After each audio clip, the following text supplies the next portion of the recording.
Good evening. I'd like to call to order this regular meeting in the Round Lake Area School District Board of Education on November 27th, 2023 at 7:01 p.m.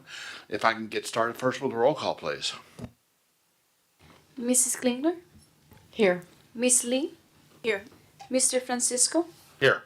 Mrs. Larson? Here. Mr. Jewett? Here. Mrs. McGinley? Here. Mr. De Vera? Here. All right, and first up is our Pledge of Allegiance.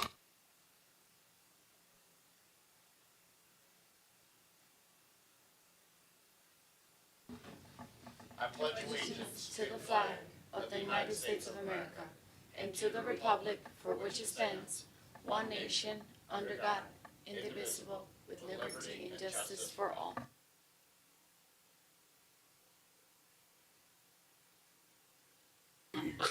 All right, first up, we need approval of meeting agenda. We have a posted meeting agenda. If I can get a motion.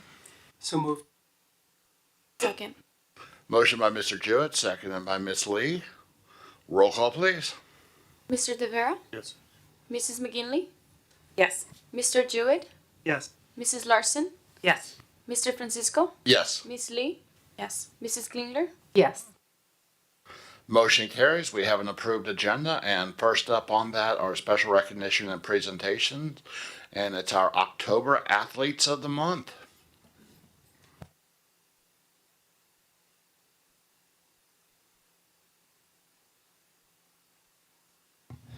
Good evening, everyone. Both of our athletes of the month are firsts in school history, so that's kind of cool. Going to start off with our female athlete of the month, coming to us from the sport of girls flag football, in our first year ever offering it. And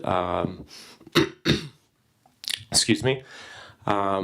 Our female athlete of the month from girls flag football is our freshman all-conference quarterback, Molly Keefe. Here to recognize Molly Keefe is head flag football coach, Molly Hennick.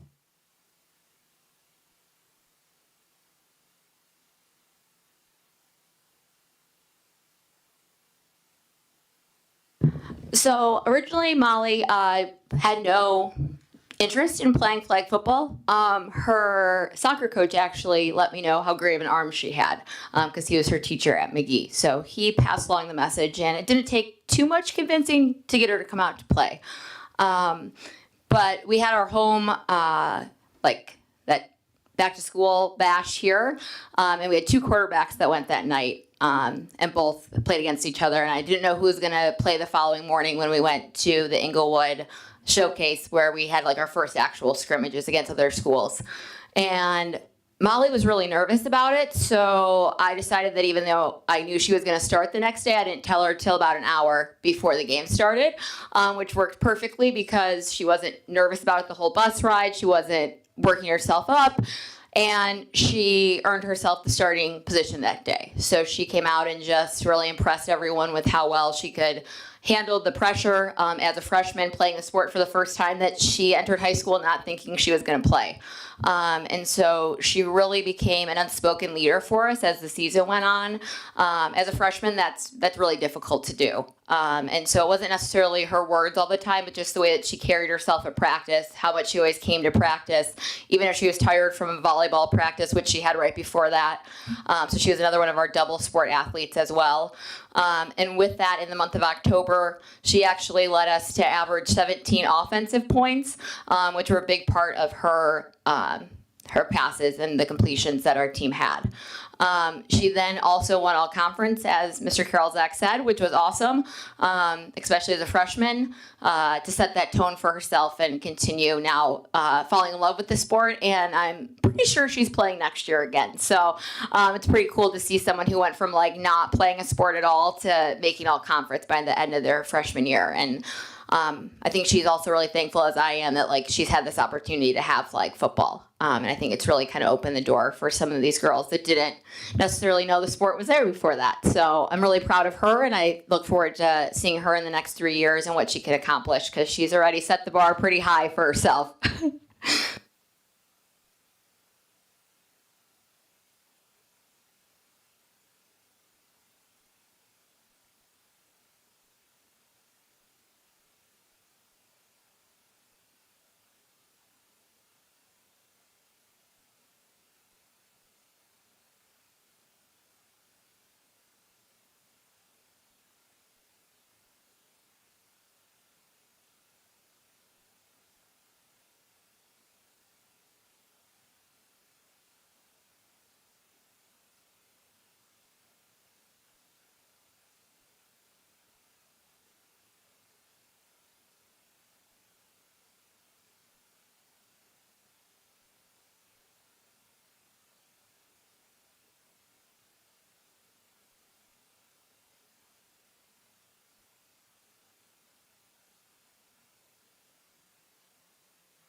All right.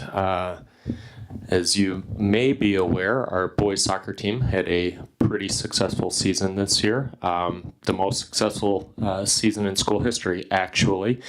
Got to play in the sectional championship game, which we hosted, which was, even though the outcome wasn't what we were hoping for, was a really, really cool experience, not only for the team, but for the school and the community. Despite that, though, they were regional champs. First time, I think, in 11 years? 13?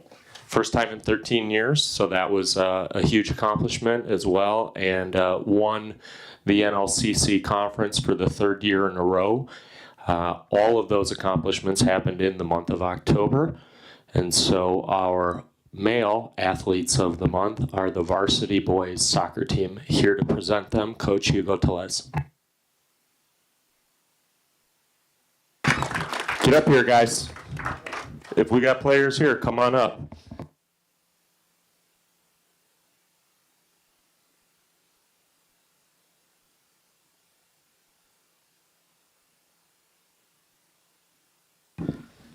First of all, I just wanted to thank the players, my volunteer coach, Doogie Clark, for a great season. To the board members, administrators, Principal Brian Peterson, and Superintendent Don Mendoza, for all the support and all the kind words when I spoke with you guys. Athletic Director Ethan Karolzak, thank you very much for working with me on helping work with their mindset. That was one of our biggest things in the years is we always got in our heads that we couldn't do it or everybody's against us. And thank you, Ethan, for helping me and these kids. One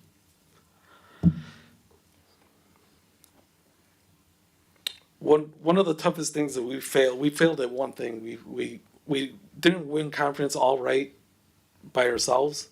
Unfortunately, and when I say fail, I put that in caps, right? Because after we played Grant, that was our only loss in conference. And as you can see, they're still upset.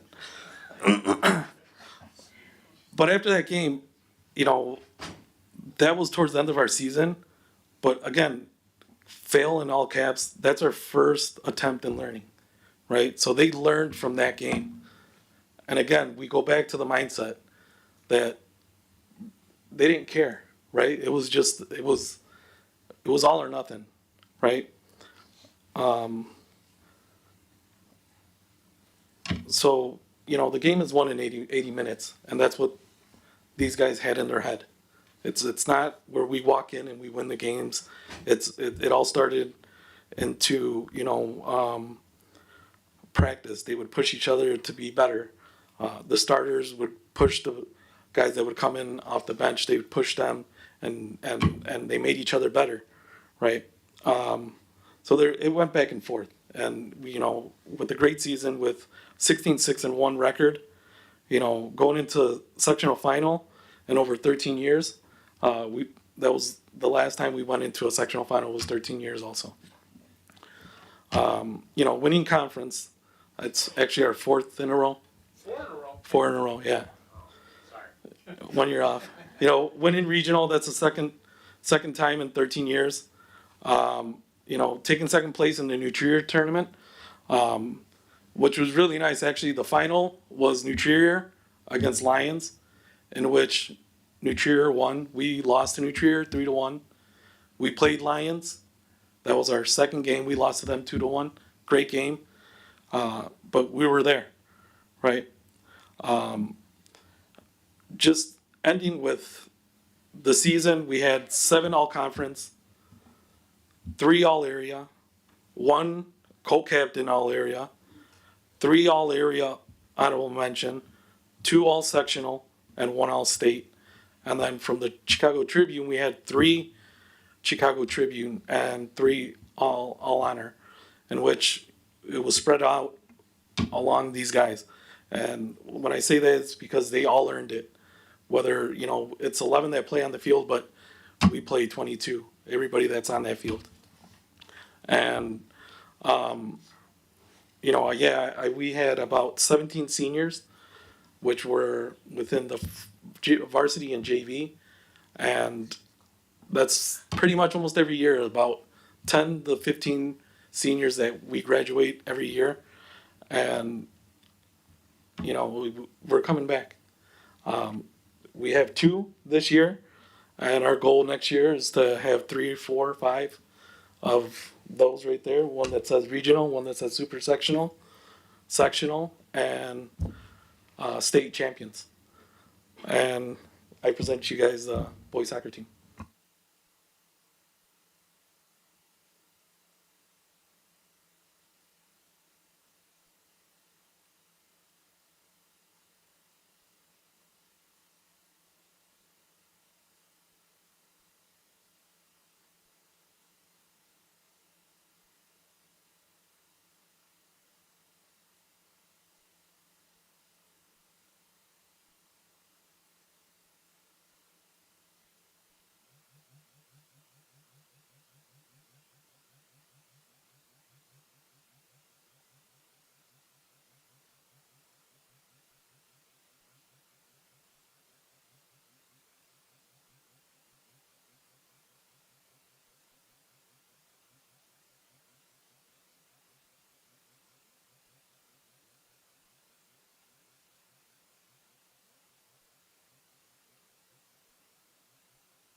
All right, next up is our trainee of the month.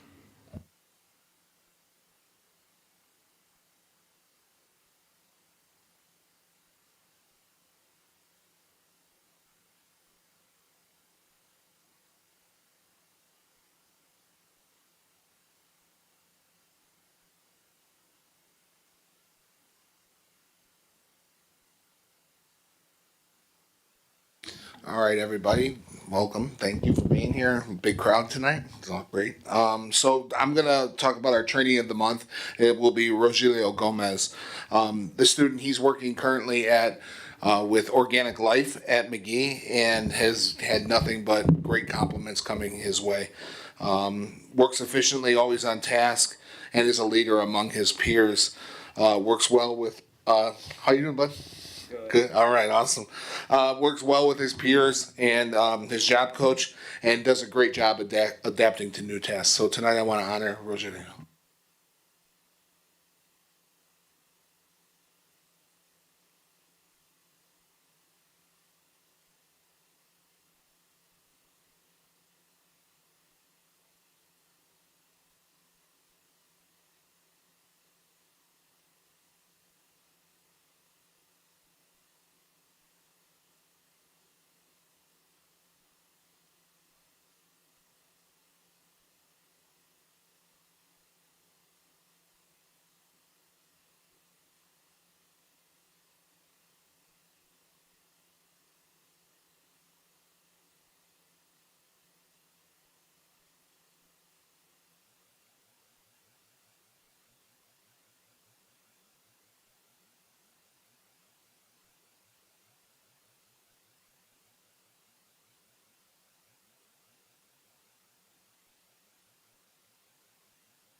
Okay, as many of you know, that the tech campus is a big part of what we do at Round Lake High School. And it's I'm very happy to announce that we had 4 students who were selected, the students of the quarter at tech campus.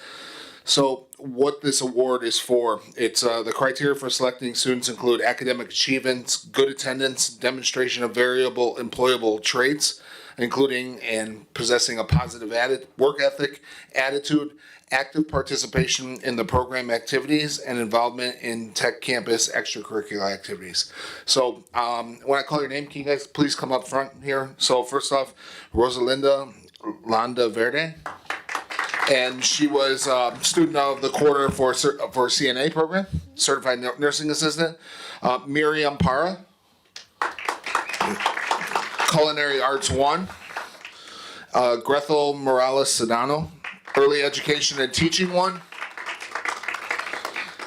And Sarari Cervantes, Medical Assistant.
All right, definitely last but not least tonight, we have Brian Gould with us. So Brian was named the Exchange Club Youth of the Month.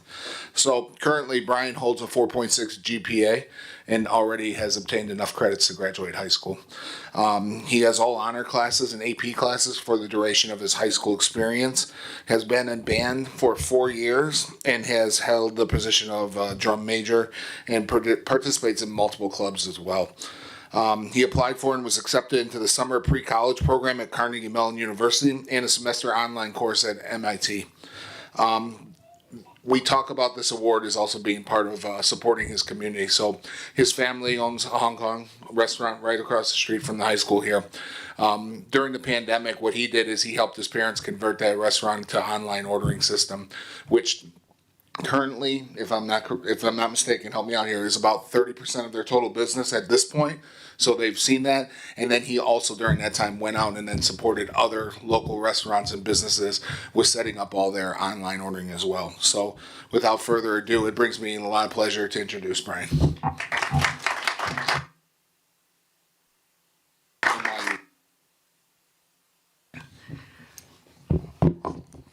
So the exchange prompt this month was, how has increased emphasis on diversity and inclusion positively impacted American youth? So the expansion and increasing emphasis on diversity and inclusion has no doubt advanced the prospects of American youth, who are torchbearers to the future generations. However, before delving into various aspects of benefit that inclusivity hosts, it's important to define what diversity is.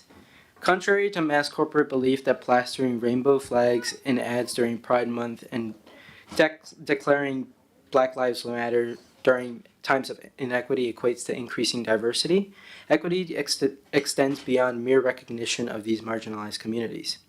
Diversity is action, achieved through acts like bringing resources to once oppressed groups, encouraging open-mindedness and collaboration, and enhancing the livelihoods of future generations by offering opportunities in forms of education, work, or simple guidance.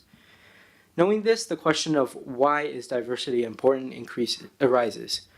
Why use resources to uplift the communities of people around us? Why expose the American youth to the unique faces around them? And why diversity? The answer is very simple. No matter what one's skin color is, sexual identity, ethnicity, socioeconomic status, or upbringing is, diversity and inclusion is the recognition that people around us have unique ideas, unique perspectives that bring us a look into lives past our own. These people are our neighbors, our friends, our family. As a member of the generation that inevitably will have to take the reins of society in the future, I speak for all youth when I say that diversity has shaped us to be the people who we wish to be. Diversity has personally been a topic close to my heart. From marching in my school's marching band 2021 show Dia de los Muertos, to talking with customers at my parents' family restaurant, to living alongside multi-ethnic neighbors, I'm proud to embrace the rich cultures within my community. This spirit lives in youth even beyond the reaches of Round Lake. In the summer preceding my sophomore year, I flew to Pittsburgh and attended the AI for All at Carnegie Mellon University, a program that aims to bring together a diverse cohort of 27 students across the United States to advance technology for underrepresented communities. It was here that I saw the capabilities of collaborative inclusivity. It was here that the ideas of revolutionizing skincare detection without skin bias arose, shaping the sustainability of fast fashion arose, and improving the awareness of American Sign Language for the deaf community came to fruition. It was here that the culmination of all backgrounds, not just that of our own, brought awareness to issues that we might have never known about before. Yet it doesn't stop here. Participating in MIT's Might Semester program this past summer, I realized that this sentiment is shared not only here in the United States but across the globe, with students hailing from Africa, Asia, South America. The project symposium displayed the sheer brilliance of diversity in fields of research, from my own course, Mapping Justice Data Science for Social Impact, to quantum computing, and to astrophysics. These experiences have crafted my future. I intend on studying science, technology, and society in college and hope to push communities together through advancing equitable tech. Evidently, the expansion of diversity and inclusion to American youth is the catalyst that has sparked innovation through collaboration.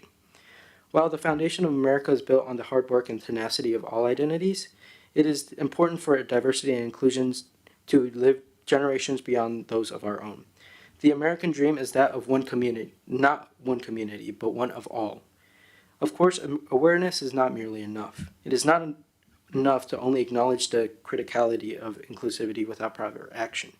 Progress has been made in forging acceptance, but now is not the time to stop. It's time to teach the youth that it's not just black and white, it's not just man and woman, it's not just poor or rich. Diversity is the matter of you and I. Thank you.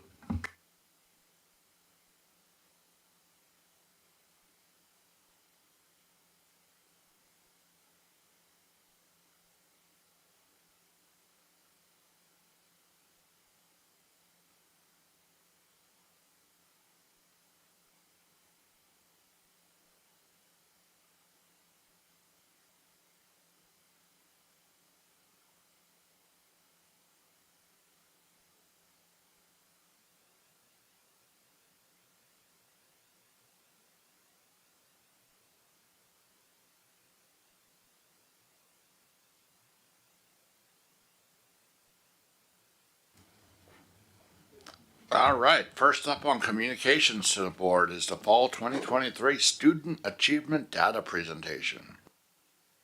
So Kurt and I are going to tag team this, but it's not going to be an equal distribution of work. I get to do the opening and the closing, and he gets to cover everything in between. But I wanted to kind of just highlight a couple things as we get into this. Kurt, can you just go to the agenda first? One of the things, this is basically what we're going to talk about this evening.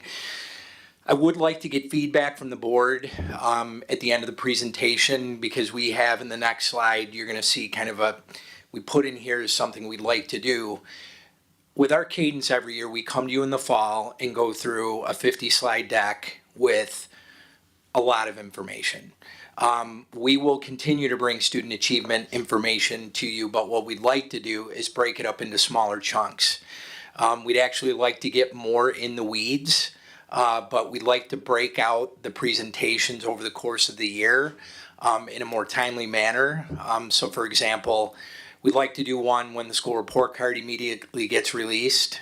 We'd also like to do them right after our MAP testing windows so that we can actually cover fewer things but go deeper, and rather than sitting in a board meeting and going through 50 slides, which is what we're going to be doing tonight, we have a proposal. But tonight we're going to review fall map data.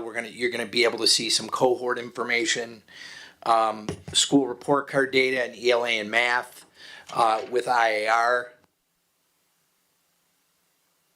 We've already talked about school designation presentations. We didn't really get into the data, but this is going to be some of the data.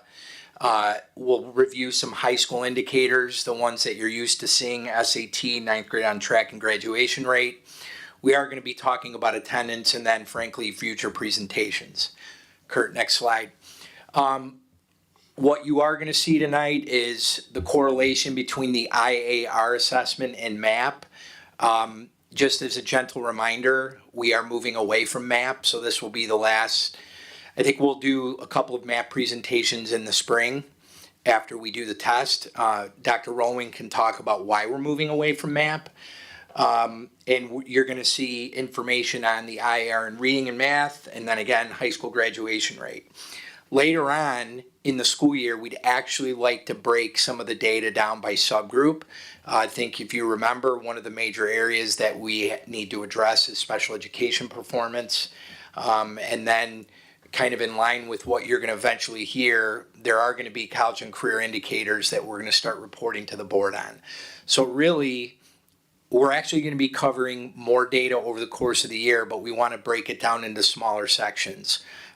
That will give us more time to discuss it. Will give you more time to ask questions. Before we get into it, one last thing is we know that there are multiple ways to measure success in a school district.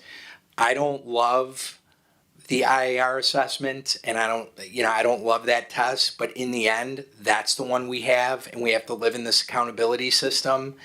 And student achievement for me personally has always been important, but it is going to be a particular point of emphasis for the next few years as it relates to our standardized test scores. We're not always going to measure ourselves by standardized test scores only. When we look at some of the students we heard about tonight, there are other non-standardized test score metrics that we perform well in, but we are going to be spending more energy explicitly addressing IAR performance and SAT performance. I would also say before Kurt starts, at the end, we'll talk about next steps, and it will be the first of many that we'll share. I don't think I felt as good about where we're headed with addressing some of our deficiencies as I do right now, and I'll talk about that a little later. But without further delay, I'm going to pass it off to Dr. Rowling, who will get into the meat of the presentation. So good evening. I did hand out a souvenir for this evening. And so what that is, and there's a slide that I can address as we get up there, but that reflects one of our slides. As we go through this presentation, that handout should help you identify where the individual cohorts were during different years.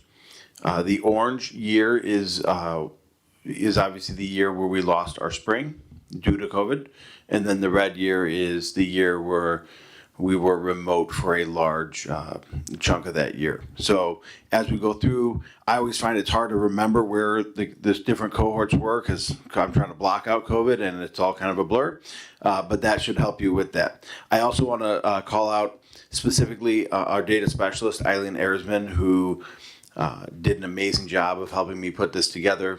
She has an amazing mind for statistics and for data. And so she's been invaluable as we embark on a lot of the work that Dr. Mendoza has talked about. So I'm absolutely not taking credit for all of this. So as we move on, here is the slide that you are looking at in front of you. I've already identified that should help you as we move through this the slide with a lot of data in it. Moving on to our fall map overview. So just a quick reminder, all of our students in grades K through 10 do take the MAP 3 times a year in August, September, in December, and then again in April, May. We do take a math and reading test. Our students involved in our dual language program do take the Spanish reading test, and that this year would identify students in grades 1 through 4. MAP identifies a raw RIT score, but generally we work off of the percentile rankings. And so what that is a way of measuring students against their counterparts across the nation that are in that same grade. So, a student at a first percentile is not doing very well, and a student at the 99th percentile is. And so generally, NWEA will say a student around the 70th percentile is college ready. And that generally aligns with the Illinois standard. It's not a set number. It varies a little bit based on the grade and based on how they've correlated that with IAR.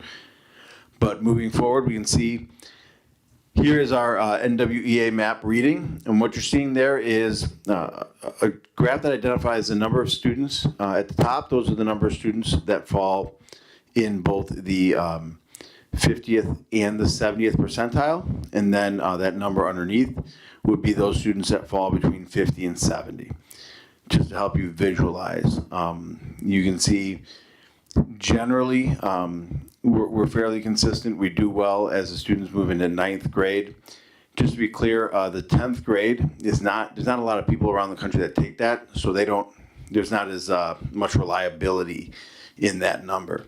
But as we look at this chart, you can see that as a general rule, we're achieving somewhere around, I didn't wear my glasses today, but somewhere around the 30th percentile with students falling into those categories. Moving on, this is our Spanish reading, and so we only have data currently for grades 1 through 4, K through 4, that will be expanding as we move dual language up. But this shows the same graph as we move through the reading. And then in math, this one shows the same thing, but obviously there's kind of a dip in the middle. And Ms. Arizman and I have had some extensive conversations around that. And part of our running theory is that if you look at those grades, they were out during some very formative years. And anyone that's had small children know you read a lot of stories to your children. You don't always do math with your children. And so those students, we believe, may have missed out on some critical aspects of math instruction during those COVID years. And the graph suggests something along those lines. We'll move on to some school report card data. So we'll look at some IAR data. This is just a reminder, you've seen this before, how our K-8 schools are measured on the Illinois State Report Card. We've talked about all those indicators. Today we'll be looking primarily at English and math growth and English and math proficiency. So as we look at the IAR, students in grades 3 through 8 take the IAR. It's done in English and in math. Students will receive a scale score, and that scale score is then converted into one of 5 levels. NWEA MAP has, over the last few years, developed a correlation pattern for the MAP RIT scores that we talked about previously and the scale score on the IAR. And so as we go into the next couple of charts, what you're going to see is a comparison side by side of MAP achievement and IAR achievement. And Dr. Rowling, for the board, so when they start going through the slides, am I correct that if you meet on the IAR, you're at the 70th percentile rank-ish nationally compared to other students? So for the board, a 4 or 5 is at the 70th percentile or higher. And if I remember correctly, a 3 approaching is in the 50th percentile, correct? Somewhere in that range? Yeah, approximately. It varies a little bit based on the grade, but those are some pretty safe numbers to be around. So as we look at and I want to point out, and I know we've discussed this before, Illinois has some of the highest proficiency scores in the country. So our students are rated on a pretty hard scale. But as you look at these charts, you're going to see a series of side-by-side charts. This one here is the district overall ELA performance versus the state. So you can see while we did dip versus the state, we have shown a little bit of growth as a district. This is obviously an area of improvement, and we've discussed that as we discussed the school report card. Moving into our cohorts, we'll be moving through a series of cohorts. Some of them only have, for example, third grade only has 1 year of IAR. That would be the first year that they took it. What you see here and what you'll see as a general rule as we move through these charts are a similar pattern between the two tests. And so what you can see here is the second grade assessment and the third grade assessment versus their first IAR in the ELA. Again, if we kind of move through here, we can see the same type of pattern. We have a little bit of higher performance as a general rule as we look at the IAR, but that's not always the pattern. Again, moving into third grade, it's important now that we're into the year that includes the 21 IAR, and I want to identify that during the 21 IAR season, only about a quarter of our students took the IAR. And so that you just keep that as something as you look at that number and the validity of that number. It's important to remember that that not all of our students took those scores. Took those tests. We also had no spring map due to the COVID during that year. So again, continuing to move through our cohorts here, you can see the missing years of map data due to COVID.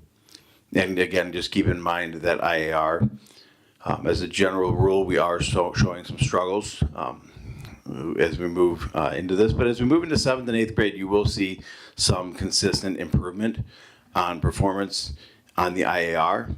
The map, quite honestly, by the time they get to their spring map, they've been testing for 4 or 5 weeks, and they may not have as much buy-in. And that's why sometimes we believe those map scores are not quite as high as what you're seeing on the IAR. So those are our 3rd through 8th grade cohorts related to reading. As we move into math, we're going to look at the same type of pattern. This is an area where we have put a lot of attention following the school report card. We will be doing some work regarding our math curricular materials. But this is the historical state pattern versus Round Lake being on the right. And so getting into our cohorts again, you can see the same general patterns as compared to the state. Some of our scores, if you look at 4th grade, that one's a little tougher on the map, but our IAR achievement actually moved up. So again, looking, you're seeing similar patterns. We don't score as high on the map as we do on the IAR. Why that is, right now, our running theory is really just about test exhaustion. We're going to be working with our schools to make sure that students know the importance of both of these tests and how that helps us measure our growth and our performance over time. Moving into 6th grade, where we're seeing some struggles on the IAR. 7th grade, again, we're seeing some growth. And in 8th grade, we're, again, seeing some growth on the IAR. So that wraps up our IAR achievement portion. I do want to talk about the growth percentile. Now, this is a significant chunk of our school report card. And just to remind the board, all of the data you just saw is 15% of the school designation. So the proficiency score is 15%. What Dr. Rowling is going to talk about now is half. Yeah, so this is significant, and the way they figure this, just so you understand what you're going to see, this is the first time we've really talked in depth about IAR growth percentiles with the board. What the state does is it essentially takes every student and looks at their raw scale score. Then they compare that scale score to all the other students in the same grade that started with that scale score and where they ended up the following year. And then they rank order them essentially. And so they rank order them, and that is each individual student's growth percentile. So if you started at a 600 and you were the highest performing student, you got 100. If you were the lowest performing student, you get a 1. Then they take all of those numbers and they average them together for a school. And that is the number that we use on that school report card. So it's a little muddy. All right, but so just when you look at that, it's not the same way we've talked about map growth where we can say 50% of our kids hit the mark. This is a much more complicated number, and I just want to make sure everyone understands what we are seeing when we look at these numbers. So this chart compares the state ELA growth versus the district, and then identifies each individual school. This one demonstrates a few spikes. I mean, obviously Ellis is a high point, exceeding the state average. The state average will always float around 50 because of the way they figure it. And then you can see how we have some peaks and some valleys as we move through there. Elementary only includes 4th and 5th grade because obviously you can't show growth the first time you take a test. So that's a comparison for ELA, and this is a comparison for math. In math, we are much more stable. We don't really have those peaks and valleys. We have a couple of high points, and we are just slightly below the state average. And just as a reminder, we did talk about this at the last meeting. I know it's a lot of information, but when you look at our elementary schools, the demographics are different. And I'm not talking about them like ethnically. In some schools, we have a higher EL population. In other schools, we have some of our special ed programming, which does frankly account for some of the variance with some of the growth percentages.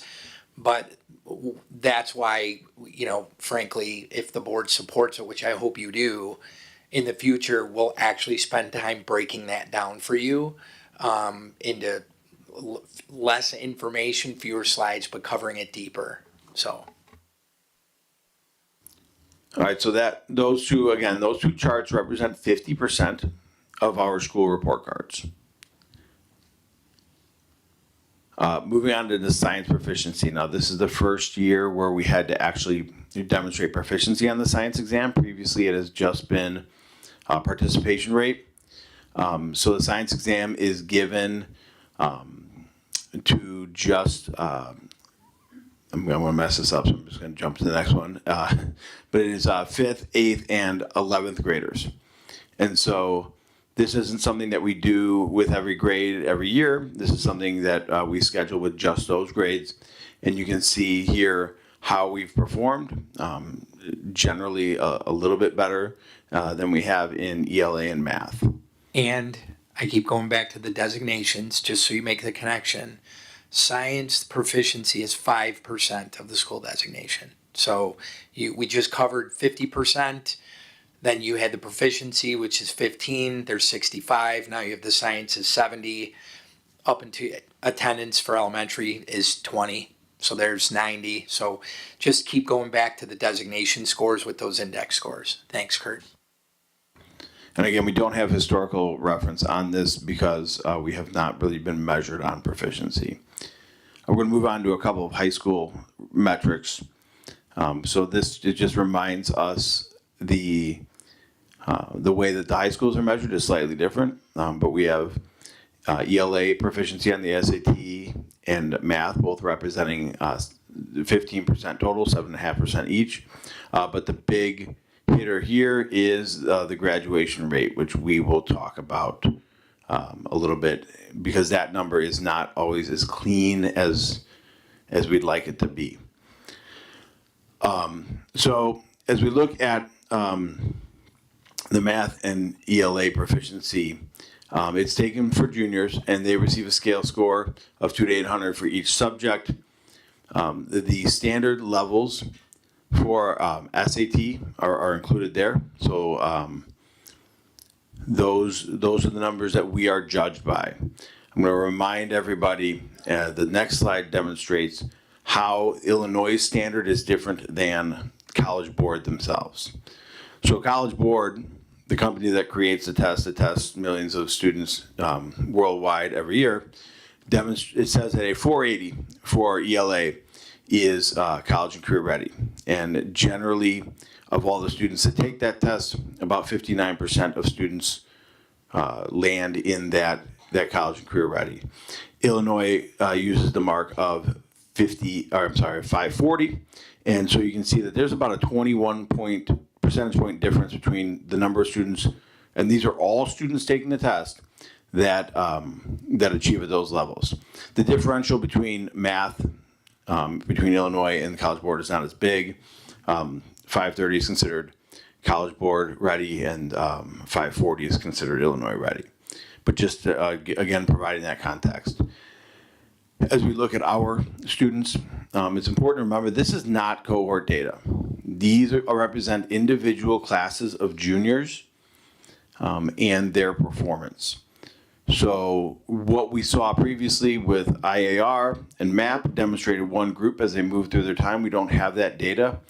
Moving into next year, we should have sufficient data to start demonstrating student cohort growth across PSAT 9, 10, and then into the SAT.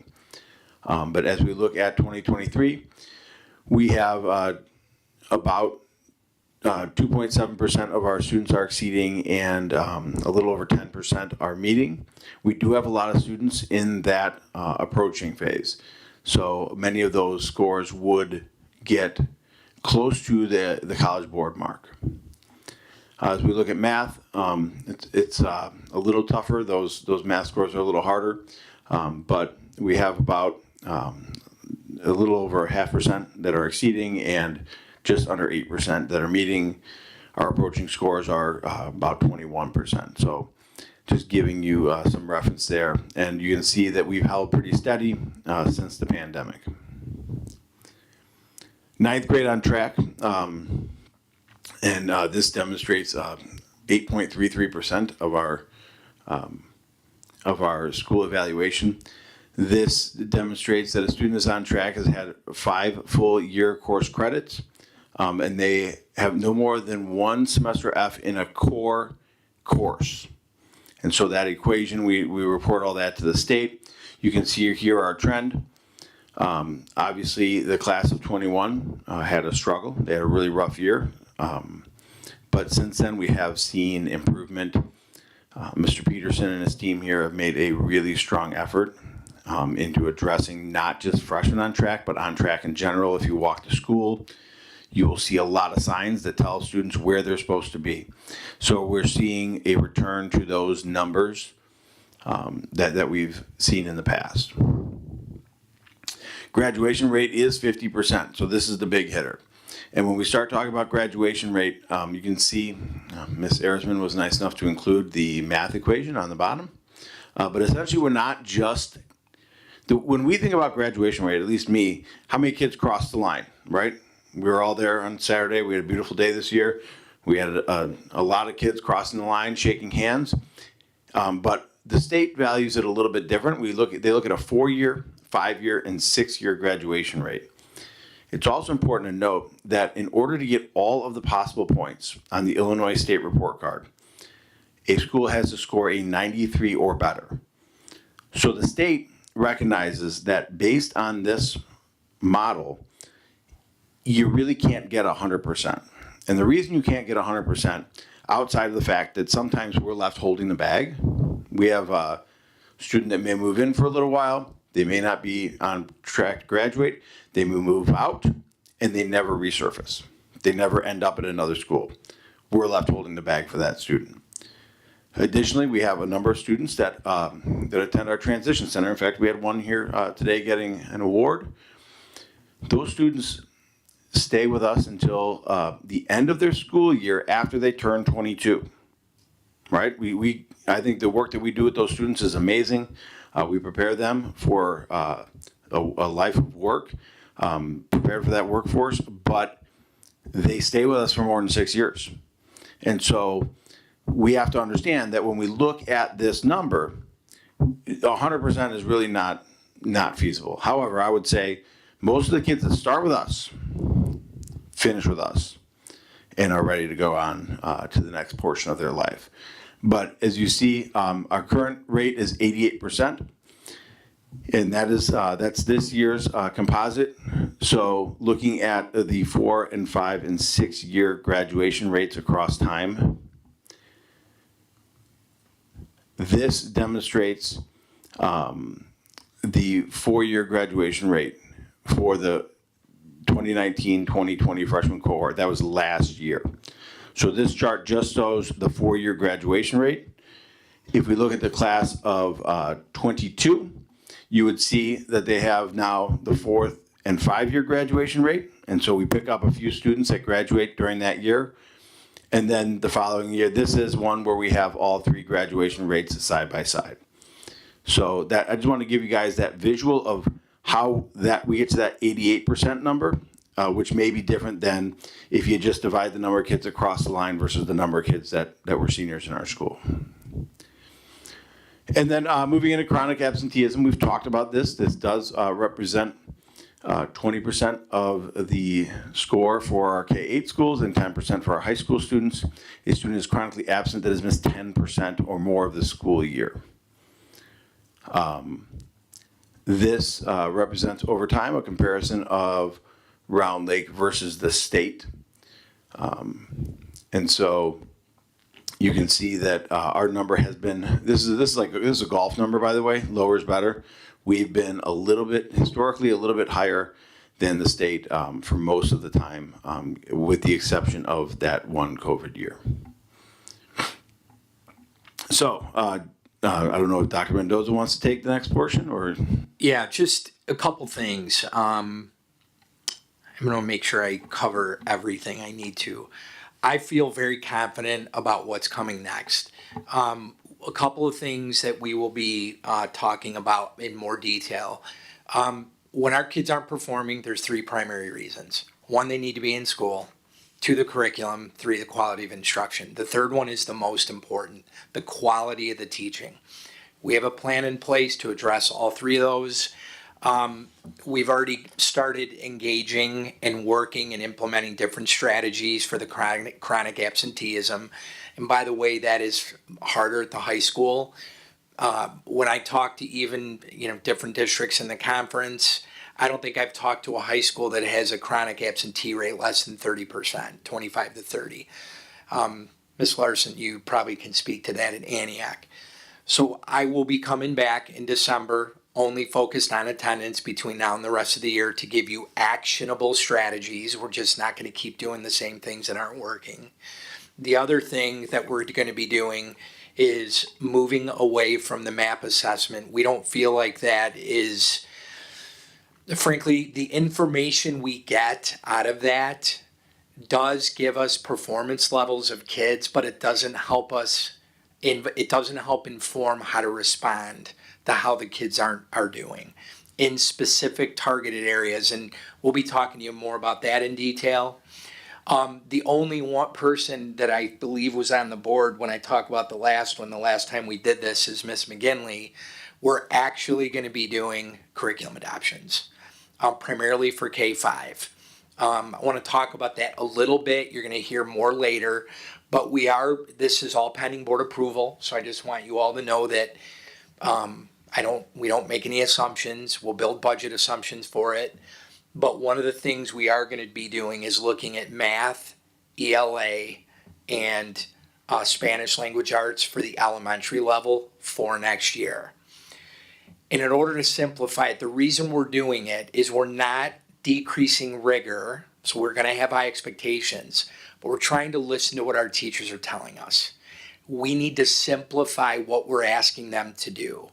Simplify doesn't mean lowering the rigor or decreasing expectations. But when you think about an elementary teacher, they teach everything. The intermediate teachers they don't teach as much as the K3 because we departmentalize.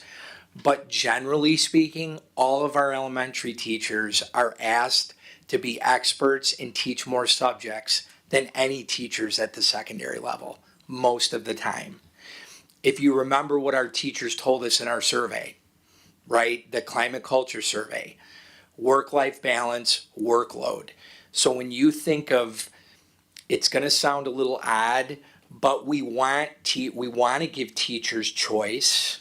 We want to give them options to make instructional decisions about resources they're using. But when you start thinking about teaching 5 or 3, and now you have to collect and assemble, organize, and deliver a lesson, it can be a bit much. This is not unique to our school district, this teacher workload issue. And I feel really, really good about the outcomes that's going to produce. We have to give a needs assessment as part of our you heard about this the last time when we did we talked about school designations. We, in the schools that are comprehensive, so it's McGee, Round Lake Middle, Indian Hill, and Murphy, we have to give a needs assessment. It's a survey. We've already met with our AIR representative. I already know what the data is going to show, but we have to go through the motions anyway. And after with Dr. Rowing, we already met with our AIR consultant. I actually feel they're not going to be able to tell us anything to work on that we're not already working on. The one thing I'm really proud of is that we are much further along than a lot of the other districts in terms of knowing our data. Frankly, some of the districts don't even know where to pull their IAR reports. We are already working on that, so I feel really, really good about it. We are going to be turning over every stone. If we're going to be spending money on resources, we want to make sure we're getting return on our investment. So we're examining everything, curriculum, programming, staffing levels. You'll hear more about that. You also heard about the dual language program we're implementing now. So, I think that was 3 board meetings ago. The last thing I want to say is I feel so good about where we're headed. I expect there to be significantly improved outcomes. I'm very confident of that. We have a lot of things going for us. Believe it or not, we do not have a high student mobility rate. So if our kids start here and they end here, we're going to get good results. In fact, our mobility rate, even though we have a high diverse population, our kids don't move in and out more than the state average. I think our mobility rate's about 8%. We retain our staff. We have the highest staff retention we've had in 7 years. We have a 92% staff retention rate. That says a lot about the things we try to do for the staff. It actually speaks to the type of work environment we have here. We haven't had a retention rate.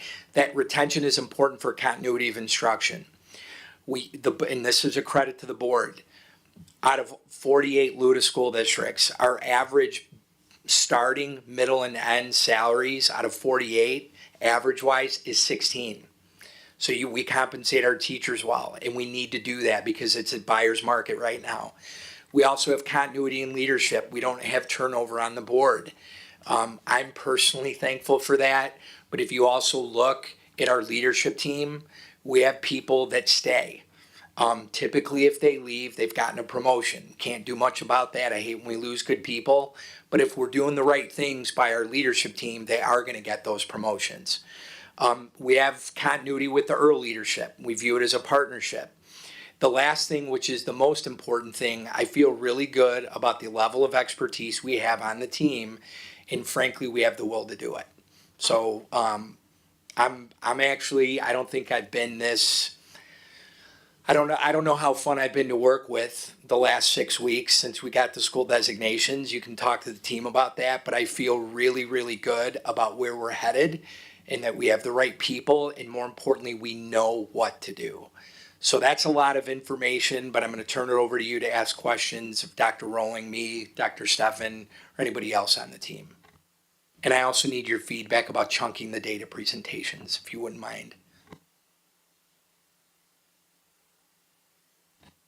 start with some questions. So I have a question. I wrote a lot down so I can go through my notes.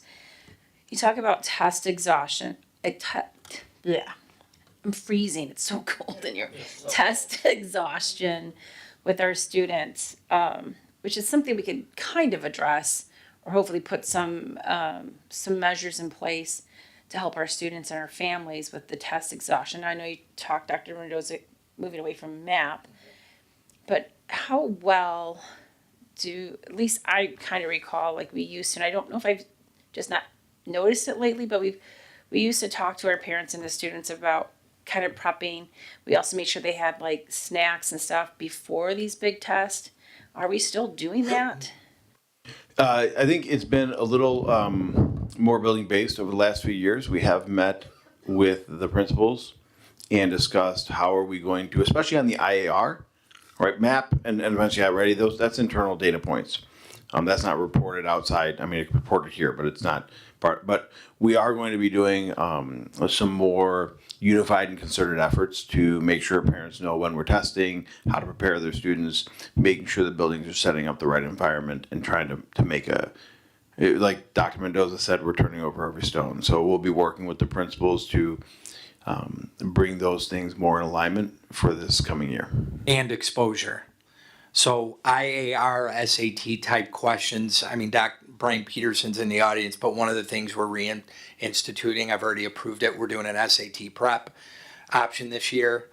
That will keep moving forward. But more importantly, if you think about third graders having to take these assessments electronically, the questions they're hard, they're very complex, and I'm not sure we've done the best job of exposing them before the test to those types of questions. That's something we don't need to purchase anything to do that. So that'll be something we do this year before any of these other strategies are implemented. And as I bring the iReady proposal to the board in the coming months, one of the factors that led us in that direction is that they model a number of their question types after IAR. So the students will see a similar platform, similar tools, the rulers in the same place.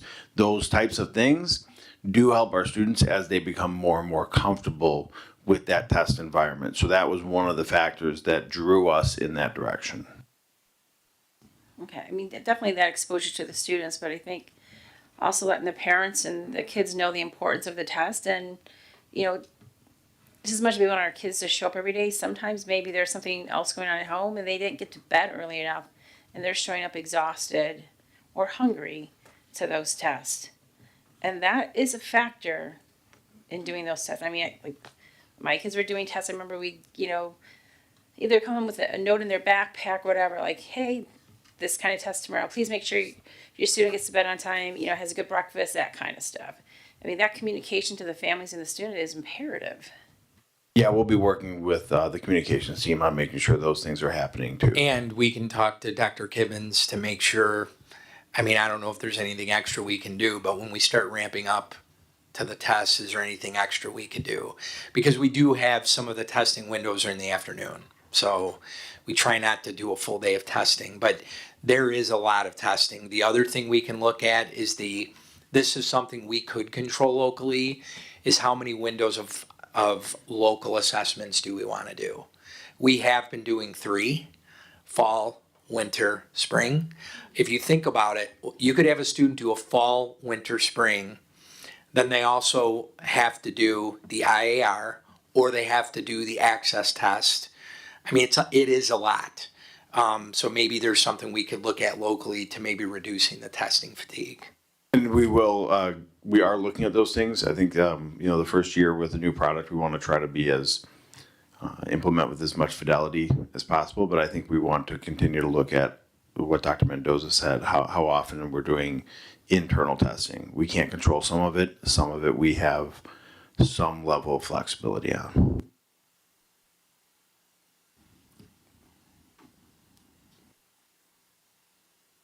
So just trying to understand the IAR versus MAP testing.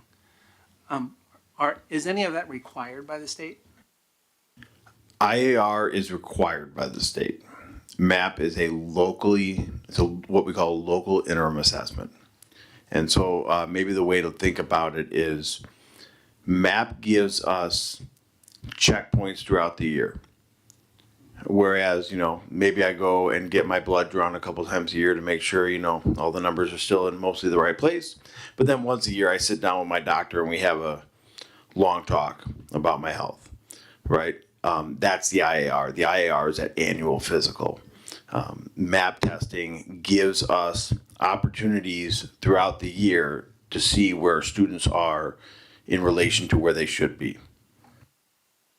For those of us who've been in the biz a while and with older kids, do you remember kids taking park tests? IAR is the new park. So when I look at the results, it seems to be that we do better on the IAR than we do the MAP. But so when the MAP comes, and I'm sorry for asking so many kind of in the weeds. Oh, it's great. Please. So the MAP though is periodic throughout the years. So why do you think that is? Yeah, why do you think that is? Yeah, I think for two reasons. One, I do think that there is a little more emphasis by the buildings on the IAR. There should be. And I think the second thing is if you look at the testing schedule, right, we only get to set a certain amount of that. And so if you are a student that is an EL student, you're taking the access somewhere around the new year, somewhere in January generally. Then in March, you're turning around and taking the IAR. And then in April, about mid-April, usually then you're taking the MAP. And so you've maybe had 2 or 3 other testing windows. The weather's getting nice. If when we actually come back and look at our winter MAP, they tend to be our best MAP scores. The reason we compared spring to spring is those 2 tests were taken literally 4 to 6 weeks apart. So when I talk about test fatigue, that's what I talk about. Also, like I said, I think there is more of a hey, we got to do good on this one, and maybe less of an effort on the MAP because the teachers know that the kids are a little tired. So those are all things we're going to try to address. And quite honestly, again, as I come back to talk more about iReady, there's a lot of I's in this game, so you got to remember which one you're talking about. But iReady, some of that reporting is a little more fluid, a little more teacher friendly, and hopefully allows teachers to have more meaningful conversations about what it means. Right now, MAP is clunky. It's not real teacher friendly. So And that's one of the reasons. I just want to comment on that because it's really important. What MAP will do, student A takes the MAP test, they get a score. You can actually look at the score, and I don't remember how many sub areas there are in reading or math. It will actually show, generally speaking, where the kids did well, like what skills and what they didn't. But then it doesn't show, okay, so now what? iReady will actually, Kurt, please correct me if I'm wrong, will give a diagnostic description of what needs to be done to address the deficiency. Is that fair? Yeah, what it does is it gives teachers recommendations as to how to intervene with a student based on their test scores. And it also comes with some student learning activities that go along with it. So hopefully those things kind of come together to help. But to get back to your original question, MAP is locally defined, and we use it more to test the temperature as we go through the year, whereas IAR is really just there to evaluate us as a school system. So do we have a plan for other ways to test through the course of the year instead of just that yearly physical exam? Well, that'll be what iReady does, but also, then we look at our own local assessments. We have local assessments. So if you remember the times going through school, right, you had unit tests. So the unit tests are kind of like, if you look at that's getting on the scale every day. That's me getting on the scale saying, oop, a little too much pizza over a Super Bowl weekend. So those local assessments help us watch kids on really, sometimes a monthly basis. We have formative assignments. Those bigger touch bases will in the future be iReady, and then that once a year is IAR. And so we're working with Ms. Harrisman to really kind of improve that picture over time, but it takes time of looking at trends and really understanding the math behind the math. And so that's why she's been such a value to our team, is trying to continue to find those connections to be able to make that data actionable for a teacher. When we start to look at the, so IAR is, that schedule is defined by the state, correct? Correct. But the map is something that we choose when we do that, Correct. more or less. That's true. And there are districts that choose not to do that. Not a lot. So here's what I would say. Almost every district that I'm aware of gives some type of local non-IAR assessment over the course of the year. So would we be, go ahead. if we choose not to do that, would we be one of the few districts that choose not to do that? So that there's a range in there. What I would say, we would, if we chose not to do any at all, the answer would be yes. But I think within the yes or no, how many times do we want to give? I do think there is some value at giving local assessments periodically to take the temperature on how the kids are performing so we can intervene and respond to the kids that aren't doing what we need to. Whether or not that's 3 times a year, is that enough? Is it twice? Is that enough? Is it once? That's something we have to talk about internally, but I can tell you we do test a lot. And if you go back to what I said earlier, testing versus instruction, how much time are we spending taking a test than we are like teaching, instructing kids? There's an appropriate balance. I'm not sure we've hit that, so it's something we'll talk about and we'll vet with the board.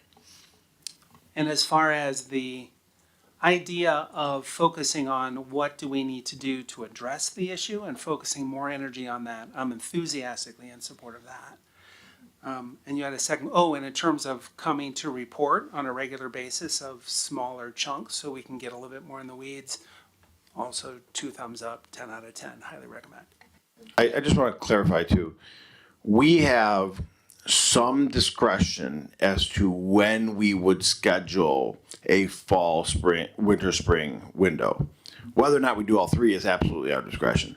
But when we schedule it, in order for it to be statistically accurate, it has to happen within certain windows. Otherwise, the distance between tests is too short or too long.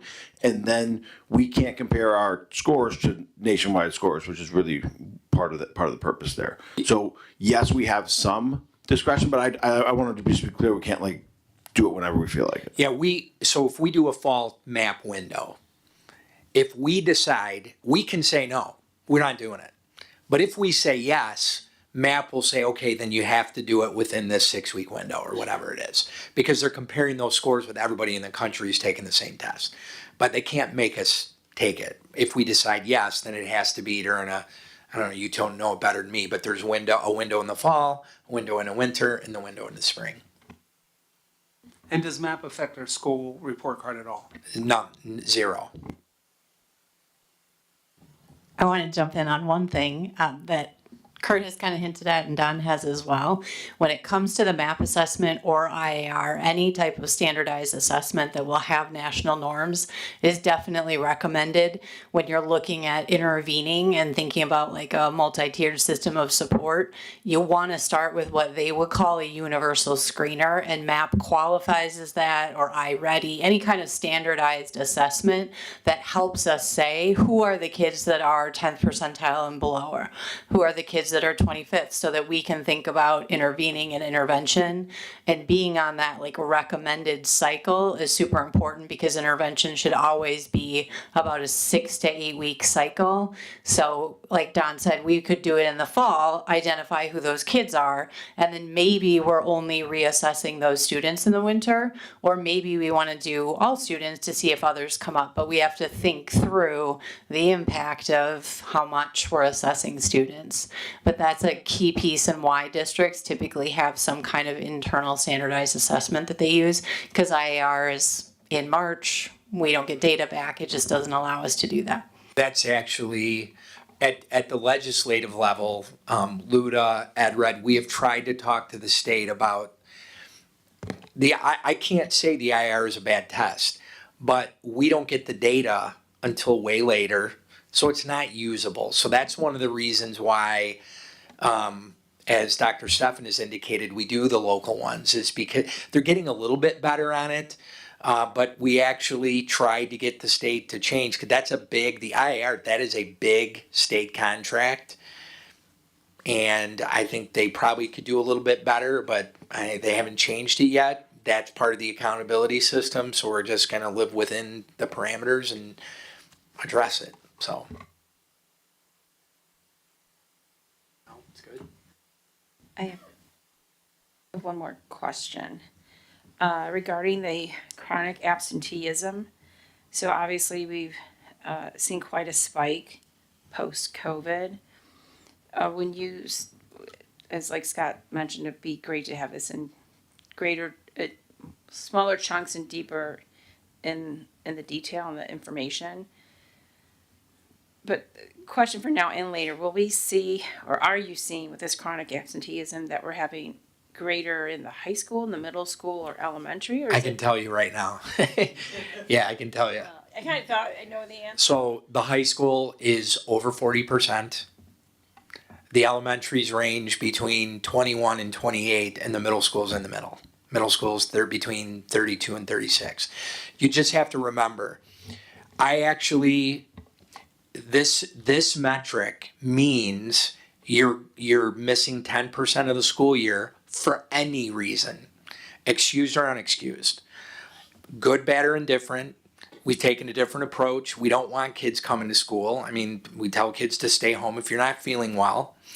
The other thing we've done, I don't think this is by design, but the one thing we've shown is when we went into, we did the lockdown and we did remote, our kids demonstrated that through technology, they could get the material, they could interact with the teacher, and they could get their work done, and they could take their assessments. What's been really challenging for us is kind of renorming that you still can't replace being in front of the person. That's part of it. Generally speaking, we've always been a little bit, the chronic absentee rate has been higher than the state average. That's always been a little bit normal for us. We know we have kids that work, we have a 9-period schedule. I think, and frankly, this is actually a compliment to the staff here. When we have kids that are missing, they end up meeting with the kid the next day or the day after. Why don't you come in? Let's talk. We offer tutoring throughout. We provide all of these structures that, look at our graduation rate. If you think of where our freshman on track percentage is and what happens by the time they graduate, that is a flat out, it should actually be the opposite. So if you think about it, freshman year is the first year you're actually in school. You have an opportunity to fall behind. We don't want that. But you naturally think over time the kids start falling off.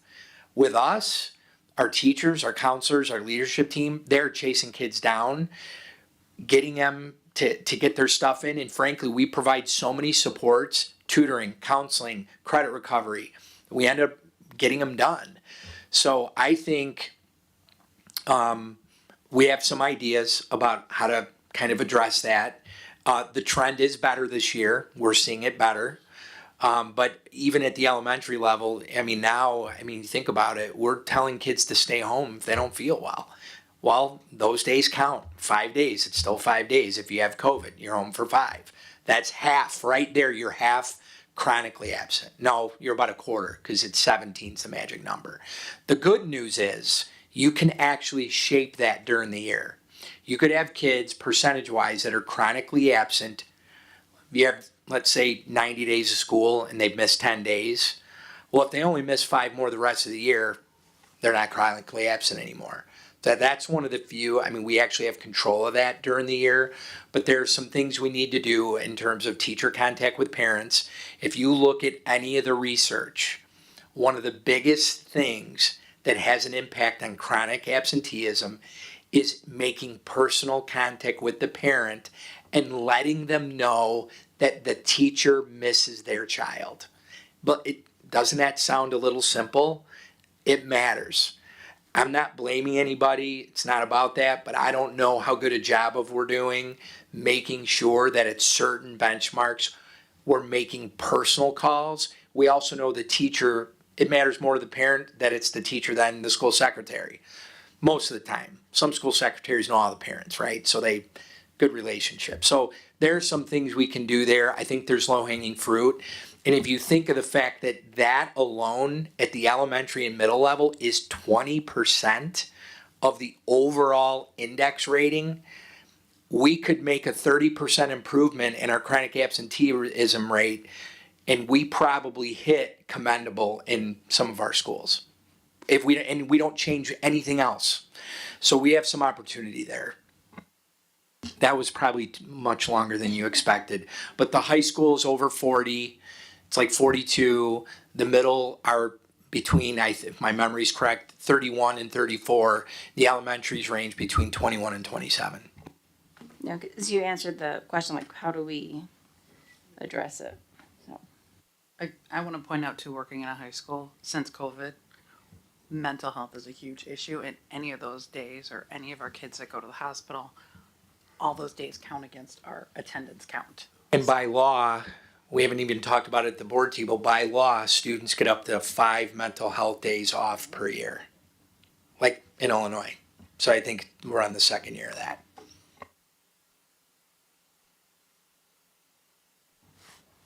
Additional questions from the board?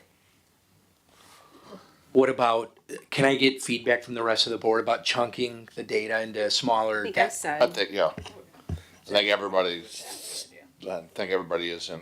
Julie, Okay with that. Jennifer, you guys good with that? Okay.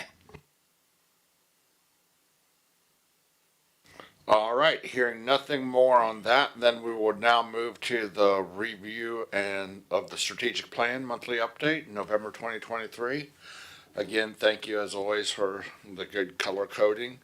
Does the board have any questions? Don, do you want to? Just gentle reminder, you should have the strategic planning dates on your calendar starting in January. Super excited about what's coming with that. I think you're gonna really enjoy it. It's gonna be very different than what you went through last time with the weaving into the portrait of the graduate. I think you're really gonna like it. Hearing no additional questions on strategic plan, we'll move to recycle of obsolete technology equipment. We got the list there. Any questions from the board to the administration in regards to that?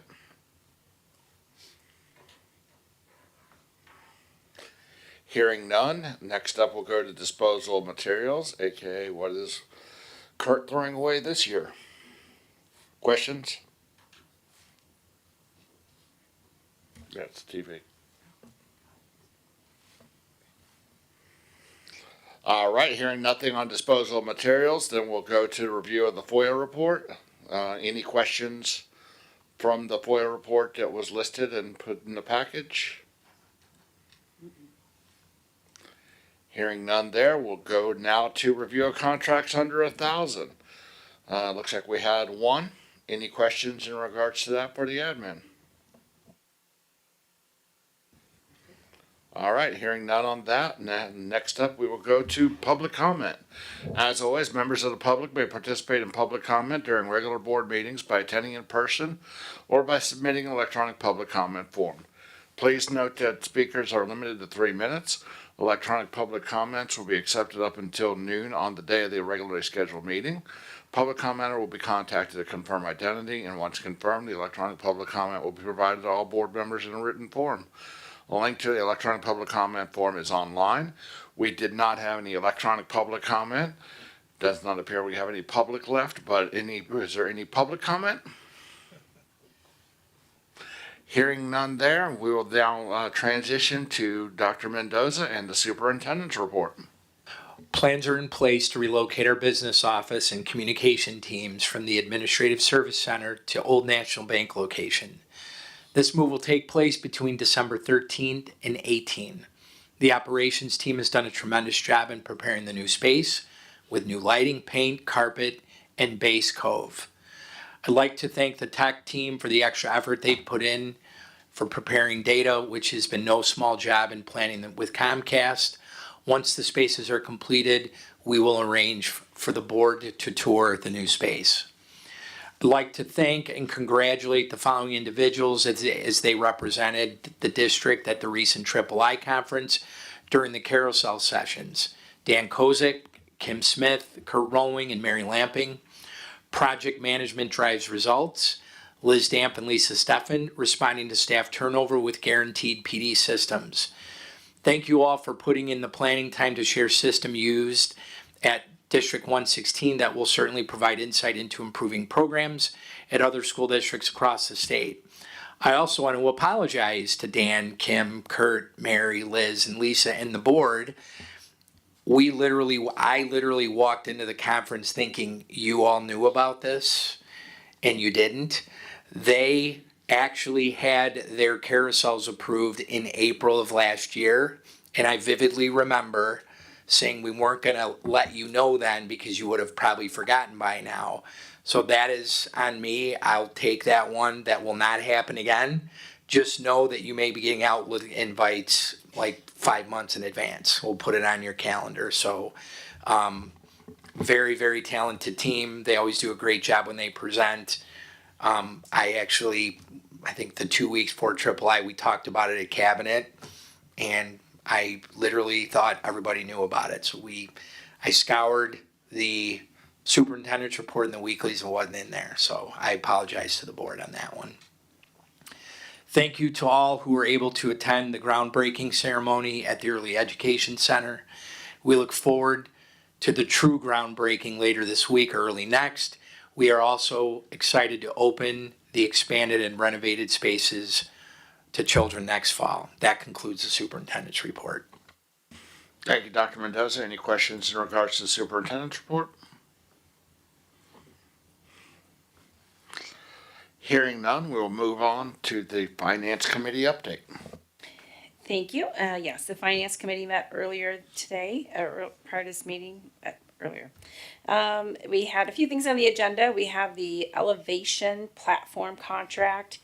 This is a software platform that will help streamline our federal and state required documentation.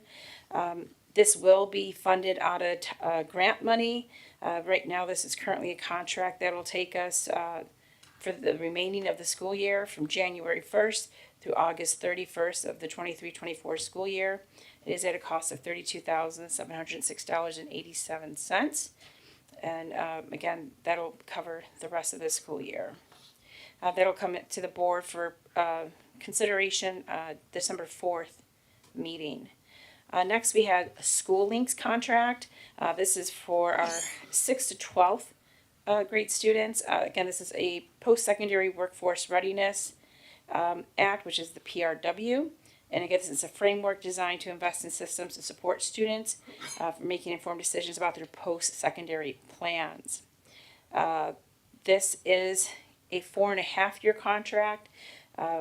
Finance had some questions regarding a 4.5-year contract on a new software. Now, it is also something we have to do, but this is something other schools in our conference are part of as well.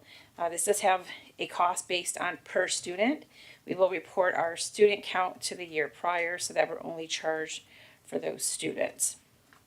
But it comes at a cost of about $7,300 for the remaining 23-24 school year.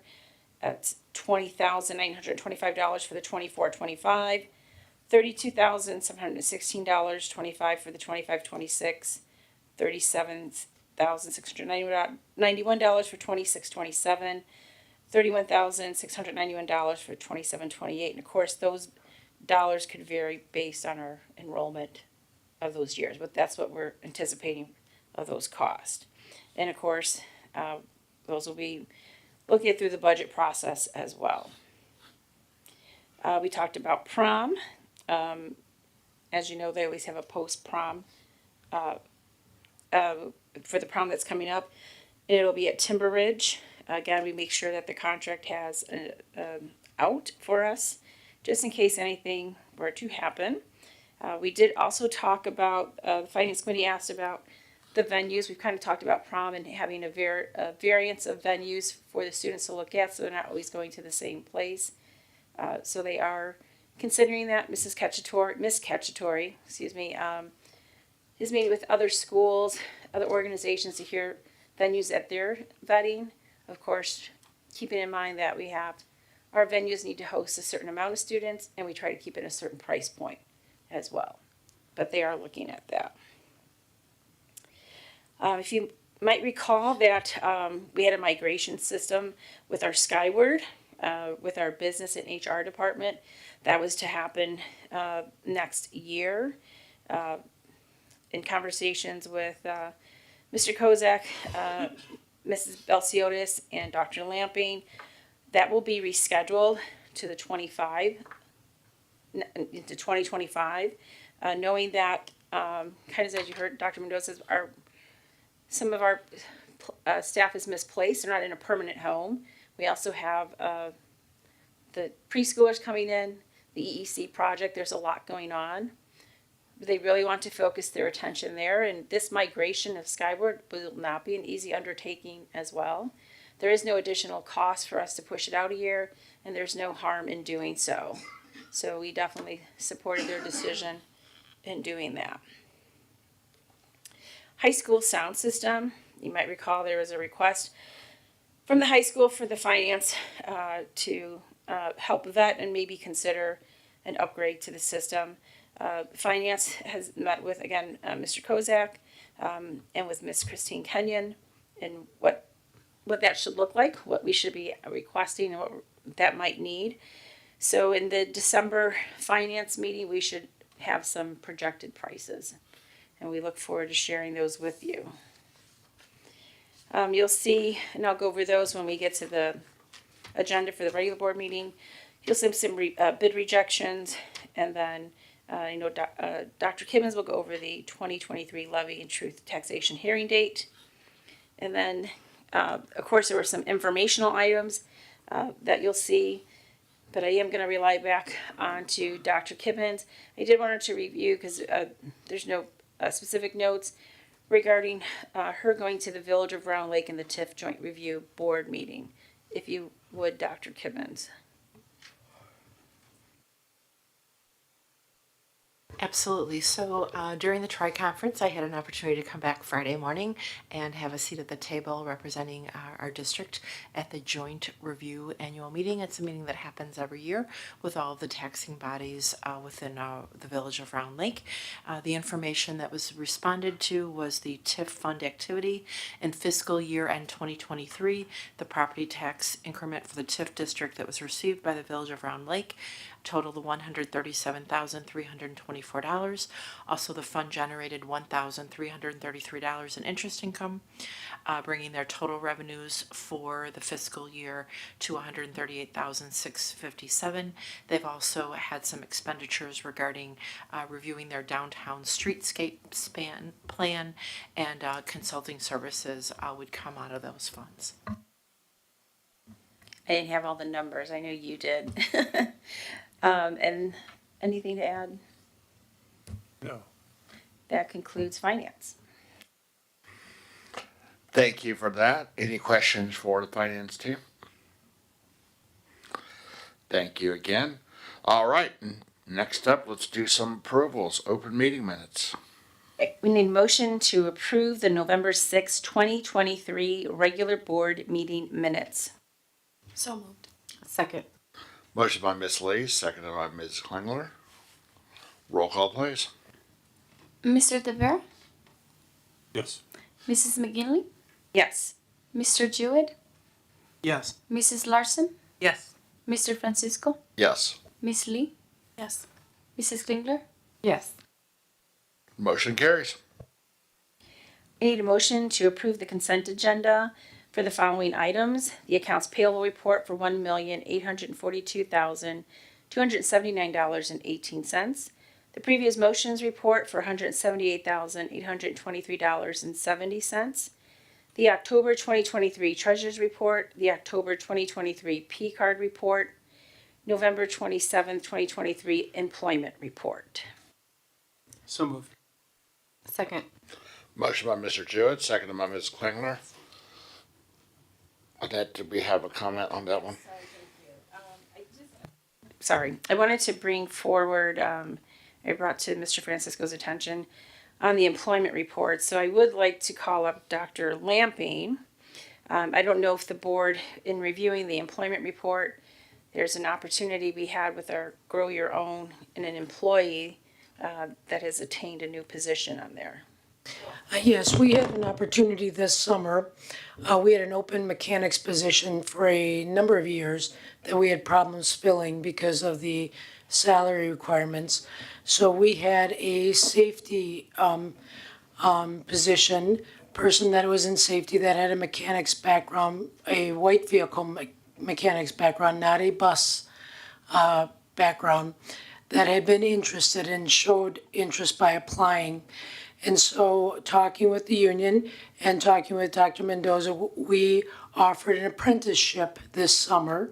So, this individual worked with our mechanic over the summer, learned more about the large fleet, the bus fleet, and worked daily with our mechanic, passed his CDL, and was able to now transition to that open mechanics position at the lowest entry level. So it was a success story with an apprentice program, not from a instructional avenue, but a different avenue in our district, which is a real nice success story that the board offered through Dr. Mendoza and the union. So just something to point out that is a neat venture for our district. Thank you. Yeah, I know it wasn't highlighted on the employment report, but I felt it was to bring forward to the board so that you all heard, if you didn't know all the details. But again, we've talked about it many times of grow your own. And so to see that on the employment report, I wanted to make sure everyone was aware. Thank you for that. Hearing no other questions, roll call please. Mr. Tavera? Yes. Mrs. McGinley? Yes. Mr. Jewett? Yes. Mrs. Larson? Yes. Mr. Francisco? Yes. Miss Lee? Yes. Mrs. Klingler? Yes. Motion carries. Okay, old business. I need a motion to approve the proposed courses for the 2024-2025 school year. Fundamental English for College and Career Readiness, Genetics and Society, Math in the Trades, Advanced Strength and Performance, Mindful Moments, Child Care 101, Building Basketball Skills, Building Volleyball Skills, Building Soccer Skills, and Comprehension and Communication, and Marching Panthers. So moved. Second. Motion by Mrs. Klingler, seconded by Mr. Jewett. Roll call please. Mr. Tavera? Yes. Mrs. McGinley? Yes. Mr. Jewett? Yes. Mrs. Larson? Yes. Mr. Francisco? Yes. Miss Lee? Yes. Mrs. Klingler? Yes. Motion carries. I need a motion to approve the Board of Education to award contracts for the Early Education Center expansion project to each of the lowest responsible bidders identified on the attached report prepared by Allied Facility Partners LLC, and assign these contracts to Allied Facility Partners LLC as construction manager pursuant to an assignment of the contractor agreement as set forth in the Board of Education's contract with Allied Facility Partners LLC. So moved. Second. Motion by Mr. Tavera, seconded by Mr. Jewett. Roll call please. Mr. Tavera? Yes. Mrs. McGinley? Yes. Mr. Jewett? Yes. Mrs. Larson? Yes. Mr. Francisco? Yes. Miss Lee? Yes. Mrs. Klingler? Yes. Motion carries. I need a motion to approve the Board of Education to reject the bid received from Larson Company for visual and laser etched display boards for the Early Education Center expansion project. So moved. Second. Motion by Mrs. Klingler, seconded by Mr. Jewett. Roll call, please. Oh, that's Go okay. ahead, please. Sorry. Sorry. This was on the finance agenda. I just really wanted to give more context into rejecting this bid and what the intent regarding that. These bids came in much higher than we had anticipated. And in talking with Dr. Kibbins and questions from finance, we feel in rejecting these bids, we can source these in other ways. We also have co-ops that we can reach out to, even maybe just do different avenues, or maybe we don't even have to go out to bid, but we feel we can still source this product for the EEC at a much lower cost. Thank you for that clarification. And roll call, please. Mr. Tavera? Yes. Mrs. McGinley? Yes. Mr. Jewett? Yes. Mrs. Larson? Yes. Mr. Francisco? Yes. Miss Lee? Yes. Mrs. Klingler? Yes. Motion carries. All right. New business. Are you going to present first, Dr. Kibbins?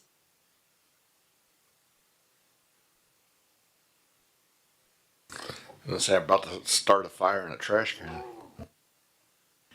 Good evening. It is tax levy season. Just a reminder for the Board of Education, the levy year is always a year behind our fiscal year. So we're in tentative 2023 levy, but we're actually living in fiscal 24 when we look at expenditures. So as we look at our levy process and timeline, just a little walk down memory lane, September 18th, when it was probably a lot warmer than it is outside now, the Board of Education adopted the final budget. We are here this evening, November 27th, with a estimation of our tax levy for 2023 and also set forth that public hearing date. The proposed date that I'm recommending to the Board of Education is Monday, December 18th, 2023 at 6:55 p.m. This is just an overall visual of how the tax levy process works. This is things that make me very excited. Not everybody has the same enthusiasm, but basically, in essence, as we are working through our levy and our budgeting process, the tax assessor's office is working very diligently in assessing property taxes. We are also having a seat at the table as the school district appealing or intervening any types of property taxes that would be at $100,000 or greater in terms of the assessed valuation.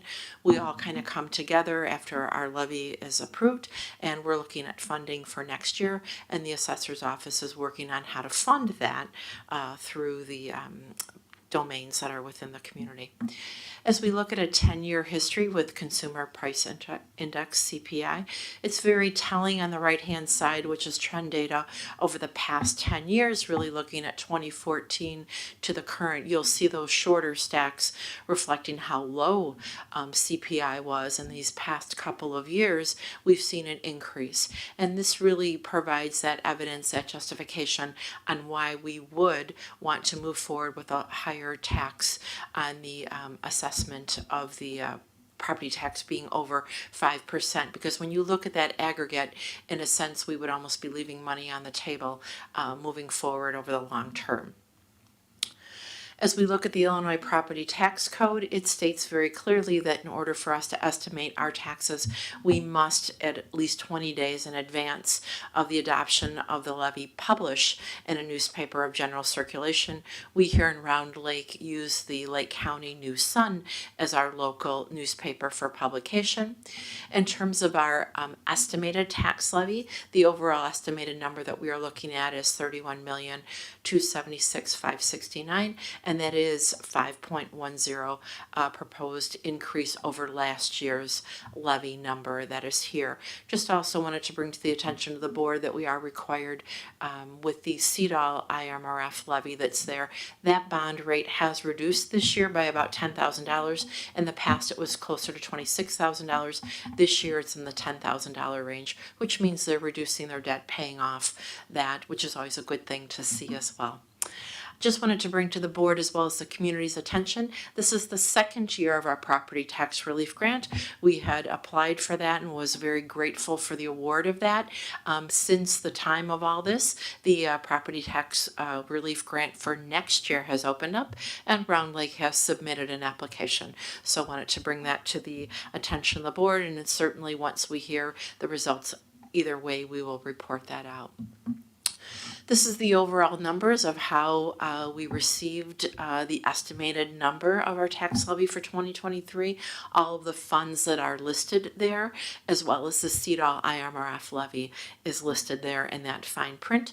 That is the certificate that is required by the state that will be submitted, that will go to the assessor's office. As we look at the actual Illinois property tax code, this again talks about the publication of what we must do in terms of a public hearing. We have always been very transparent with our levy and percentages. This year we are required to do it because we are levying for over 105%. We did that as well last year, but prior to that, when we did not levy to the above that, and being very transparent with our community, we did publish that.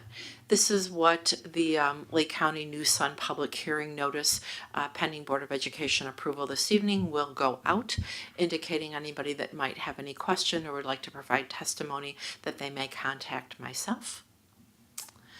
And then we are also required, based on House Bill 2412, the Minority Publication Notice Act, we are required to also publish in a local newspaper for our Spanish-speaking community members and families, and we will certainly do that.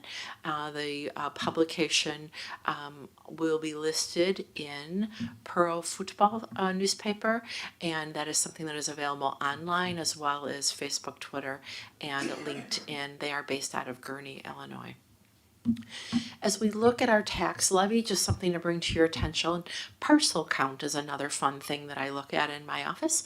This tells us basically how many taxing bodies are providing a revenue source to our public entities. You see over the past couple of years, there's been some decrease in parcel count. That's for a number of reasons. One could be that if you have parcels that are next to you and you're receiving 3 tax bills, you may choose to petition and have that combined into one tax bill. Your dollars of what you owe does not change. It just makes your life a little easier and only paying one tax bill. Also, if there are public government entities such as ourselves, if we were to purchase a piece of property that would normally be on the revenue tax rolls, we are a tax exempt body, and that would reduce the parcel count. So for example, when the Board of Education did purchase 719 Valentin, that was something that was on the tax rolls. That did come off as a parcel decrease because we are a tax exempt body. Also, per section 17.1.3 of the Illinois School Code, we are required to disclose our cash reserve balance disclosures, which we do anyway as a matter of practice, but just wanted to inform the board and confirm that we are in compliance with those requirements. We have not received our audited financials. You will receive a presentation from our auditors in January. However, in my time here, these are the unaudited cash balance disclosures. We do not anticipate any variance from these disclosures, but we must commit and communicate them as such as unaudited, since the auditors have not officially presented their report. On another celebration note, I had an opportunity to attend the national conference in National Harbor, Baltimore, and the Wall of Fame at the ASBO conference showed many states, but there we are as Round Lake in Illinois for our certificate of financial excellence and awarding, as well as how we report items. So stood for a couple of minutes in front of that screen to see all the states before Illinois come through, but wanted to bring that back home to celebrate that opportunity to attend. And then also in the celebration, our financial profile history, as we look at those strong past 5 years that are listed, a very strong recognition status with that overall profile score of 3.70. That concludes the tentative estimated levy for 2023. Thank you as always for that. So no questions. I just wanted to add, obviously this was also on the Finance Committee agenda. And I just really wanted to point out, as Dr. Kibbins, as we land on that number or percentage increase, what we go out for the tax levy, that was discussed heavily with Mr. DeVera and myself, because it is a direct impact on us as members of the community who pay the property taxes here. And we asked, depending what we asked to go out to levy, because one, we don't want to leave money on the table, because if we don't ask, we also don't receive. And as a district who relies heavily on these funds, this is how we're able to pay our bills, because we're not like other districts who are fortunate to have other means to come into their coffers, unlike us. But when we landed on this, we know that we also have the tax relief grant. Dr. Kippens is, as she mentioned, she's applied for another tax relief grant that we hope we'll hear that will be positive for the community. But I just wanted to know that those were conversations we all had before we landed on the 5.10% and what that affects the community, what we're asking from the community.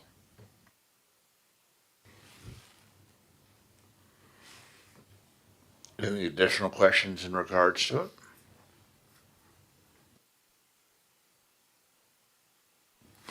All right, I have a motion then. I need a motion for the Board of Education to review the tentative 2023 levy and approve the truth and taxation public hearing date of Monday, December 18th, 2023 at 6:55 p.m. So moved. Second. Motion by Mr. Francisco, seconded by Mr. Tavera. Roll call, please. Mr. Tavera? Yes. Mrs. McGinley? Yes. Mr. Jewett? Yes. Mrs. Larson? Yes. Mr. Francisco? Yes. Miss Lee? Yes. Mrs. Klingler?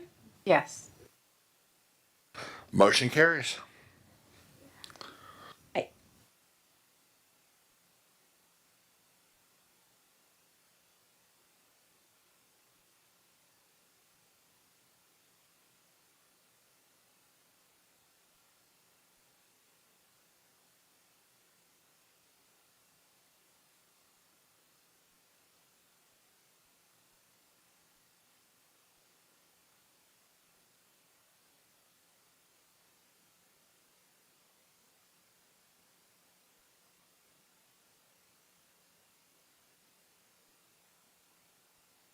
Okay, well, we'll just soldier on. Exactly. All right, I think we got girls wrestling overnight trip to Madison, and then follow up with that with the boys wrestling overnight trip to Whitewater. Yes, that's correct. As you know, our wrestling program has been very competitive the last couple of years, and I'll focus on our girls program right now. Extremely competitive in the last 2 years, and the opportunity to go to Madison, Wisconsin, and participate in the Badger State Invite at Alliant Energy Center is something that we believe is necessary for the program to take next step in terms of bringing home multiple state medals. And for a couple of reasons. One, the size of the tournament. It's a 35-team tournament. The quality of wrestling there. A number of state medalists from the Wisconsin State Finals will be participating in the meet. But also it's an opportunity to simulate some of the other challenges, adversity, distractions that you, as an athlete, don't oftentimes get to encounter until you get to the state finals. All of a sudden, you're staying overnight in a hotel, you're eating in a cafeteria, you're not sleeping in your own bed. There's a lot of things that are a disruption from the normal routine that, as a young student athlete, you're now undergoing at perhaps the least optimal time, because it's the most important competition of the season. And so both in terms of camaraderie, team bonding, but also a very intentional effort by our coaching staff to prepare our wrestlers for some of the outside distractions that come with staying overnight. They identified this tournament as the best possible option for our female wrestlers to simulate what we anticipate a number of them will have the opportunity to go through as potential state finalists later in the year. And so that is the request, that since it's an overnight trip, that the board approve our request, they'd be leaving on the 15th and returning in the evening on the 16th. I'll take any questions that you have. Any questions? No question. I was just gonna say, I appreciate again you seeking opportunities for our programs to continue to raise the level and give them opportunities maybe they wouldn't have otherwise. Well, thank you. That's kind. Truth be told, it was Coach Filas's idea, not mine. But I do agree that it's a good idea.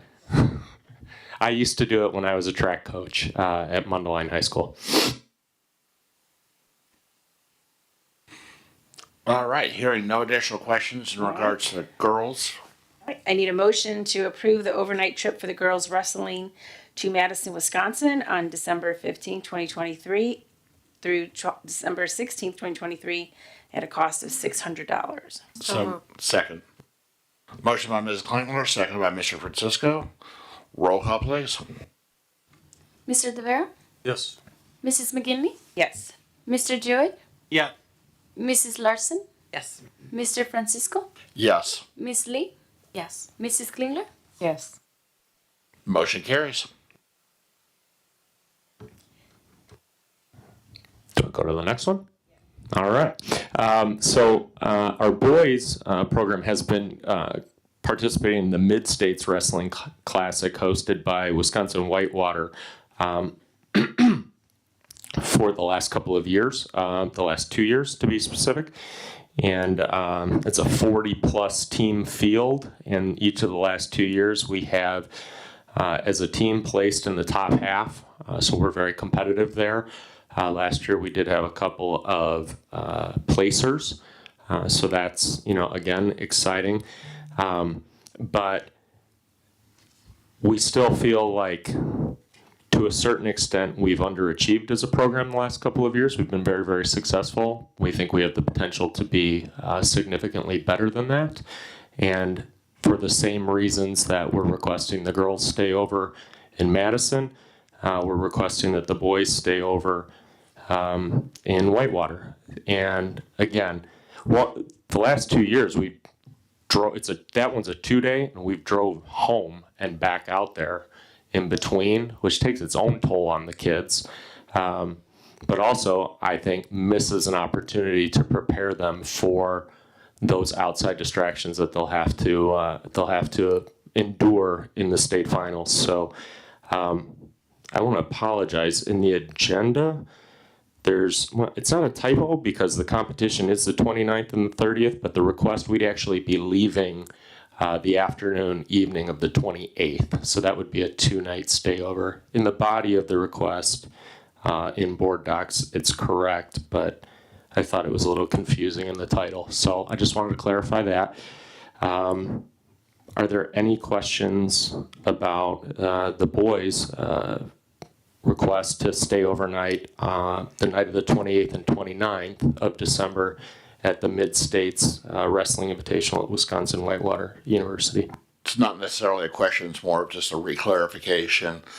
This is the first time that we've brought it to have them stay over, but they have participated in this multiple years going now, correct? And again, as you were stating, they would drive up on the Saturday, drive home, then drive back up on Sunday, drive back. That's correct. Thank you for that clarification. I do want to clarify that there will be obviously a need for chaperones, and they do the whole background check. I just like to always point that out. Yeah, so for the Mid-States, we have currently 4 male coaches on staff who would all go, and they've all been background checked. They're either approved volunteers or staff members. We will be providing a female staff member as a chaperone because our coaching staff currently is all males. But they will also ideally be a staff member, so we'll already have a background check on file.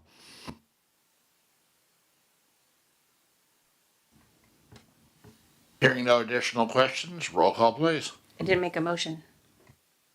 That would be helpful too. Sorry, I'm getting really close to 0 Kelvin. I'm about to. No, I get it. I need a motion to approve sorry. I need a motion to approve the boys wrestling to attend the Midwest Wrestling Classic from December 28th through December 30th, 2023 at a cost of $1,600. So moved. Second. Motion by Mrs. Klingler, seconded by Ms. Lee, and a clarification, technically it's mid-states. Midwest. Sorry. But again, mid-states. it's like 2 degrees in here, so we're good. Roll call, please. Mr. Tavera? Yes. Mrs. McGinley? Yes. Mr. Jewett? Yes. Mrs. Larson? Yes. Mr. Francisco? I'm going to abstain. Miss Lee? Yes. Mrs. Klingler? Yes. Motion carries. Thank you, everybody. All right, that brings us to positive occurrences. I will just jump out. We've already talked about it, but I can't stress it enough. The EEC groundbreaking this afternoon was just absolutely tremendous. Thank you to everyone who was able to attend. Thank you again for the work that the district has put in. Thank you to the state for the grant opportunity that we were able to do in regards to getting that funding, kind of the whole 9 yards there. So that's where I'll start, then around the table. The Christmas tree lighting was awesome. Our choir came. Actually, multiple choirs went together and sang. And I know some of the kids thought they didn't sound well, but they were amazing. And I had people from out of town come see it. And it was really awesome. They were singing outside around the Beach Civic Center, and then they went inside and they were singing more. It was really awesome to see them all and seeing all the different band or choir kids together. And I think there were band kids too. I don't know. It was just a mess of them, and it was great. And they all sang really well, even though they didn't have time to practice or anything together. And just as a reminder, December 1st, I know Round Lake is having its tree lighting, and Village Choir will be at that one. Round Lake Park has Murphy doing that tree lighting. I don't know what date. I'm at Round Lake Park. No, I know, but I'm just, Yeah, I know. you and I drive by that sign and we ignore it every time. But I know there's still the other villages who are having their tree lighting. Right. Where So they'll feature our schools. Yep, exactly. So we will have more schools. Great to hear about beaches. Like that Round Lake Beach gets out in a hurry and says, here's our tree. But for any incentive, the Village of Round Lake, they're doing a cookie crawl. Cookie Crawl, thank you. Cookie crawl. I was like, a cookie exchange, not that, a cookie crawl with their tree lighting. Kind of like tacos, but cookies. So just an incentive to intent. Yeah, everyone's is different. I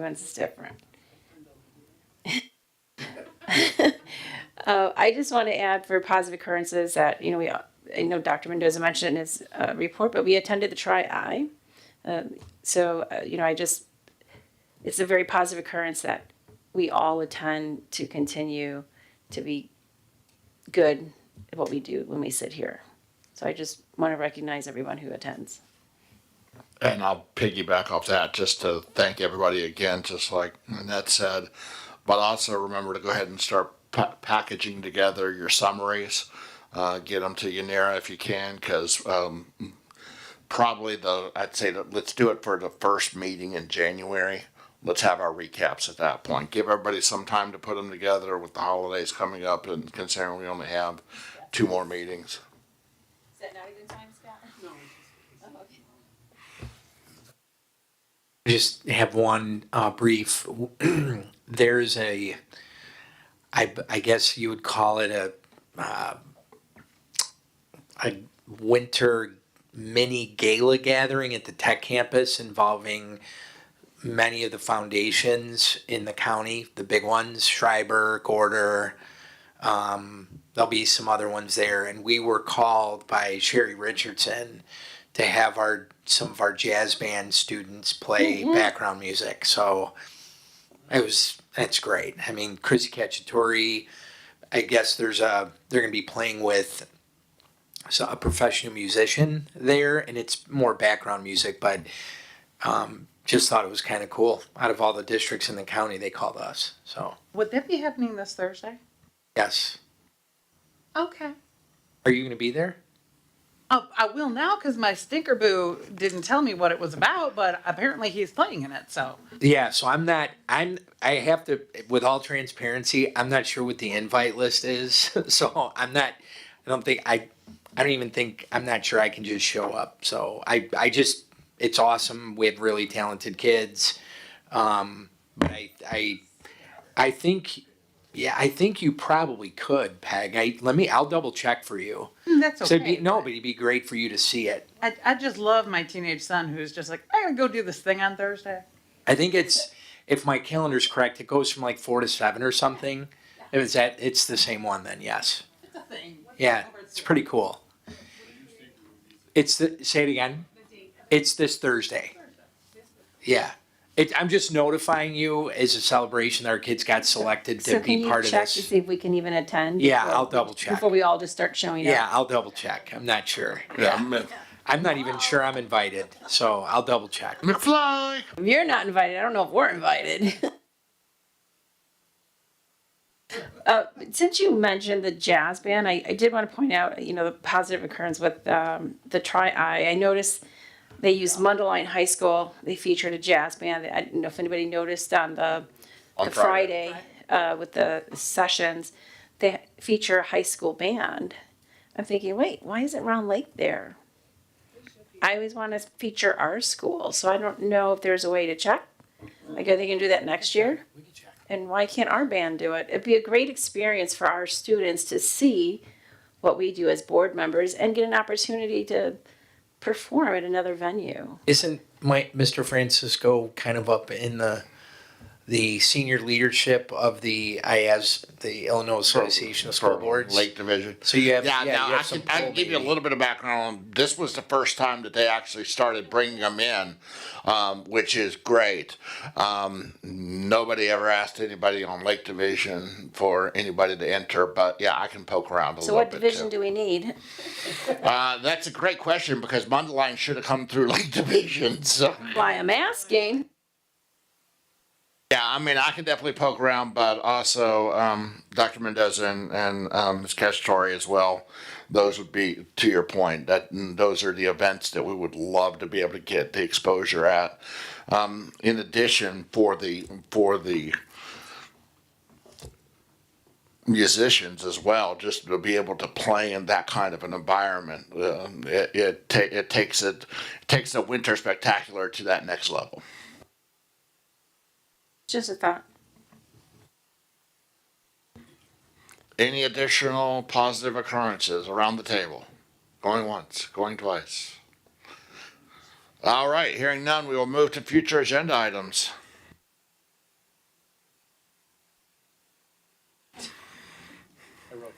Thank you. Thank you.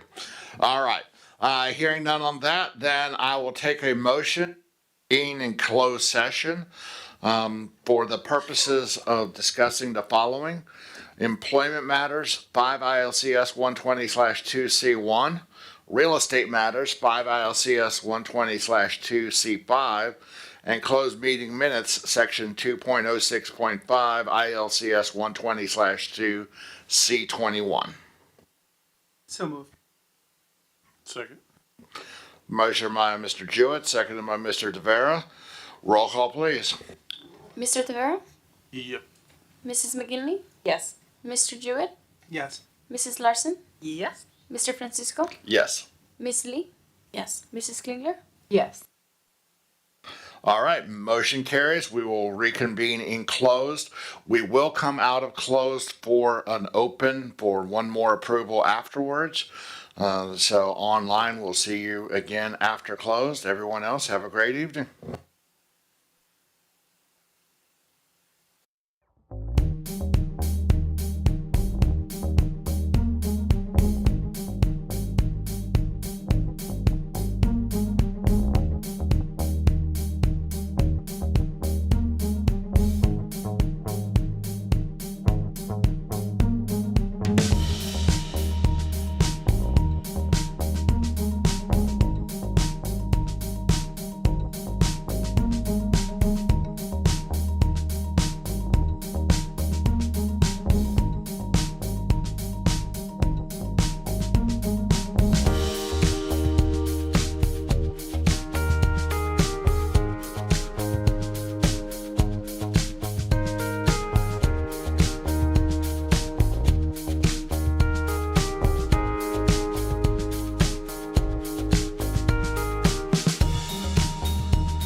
All right, and we are back in open session. Thank you for that. And let's do an approval of closed meeting minutes.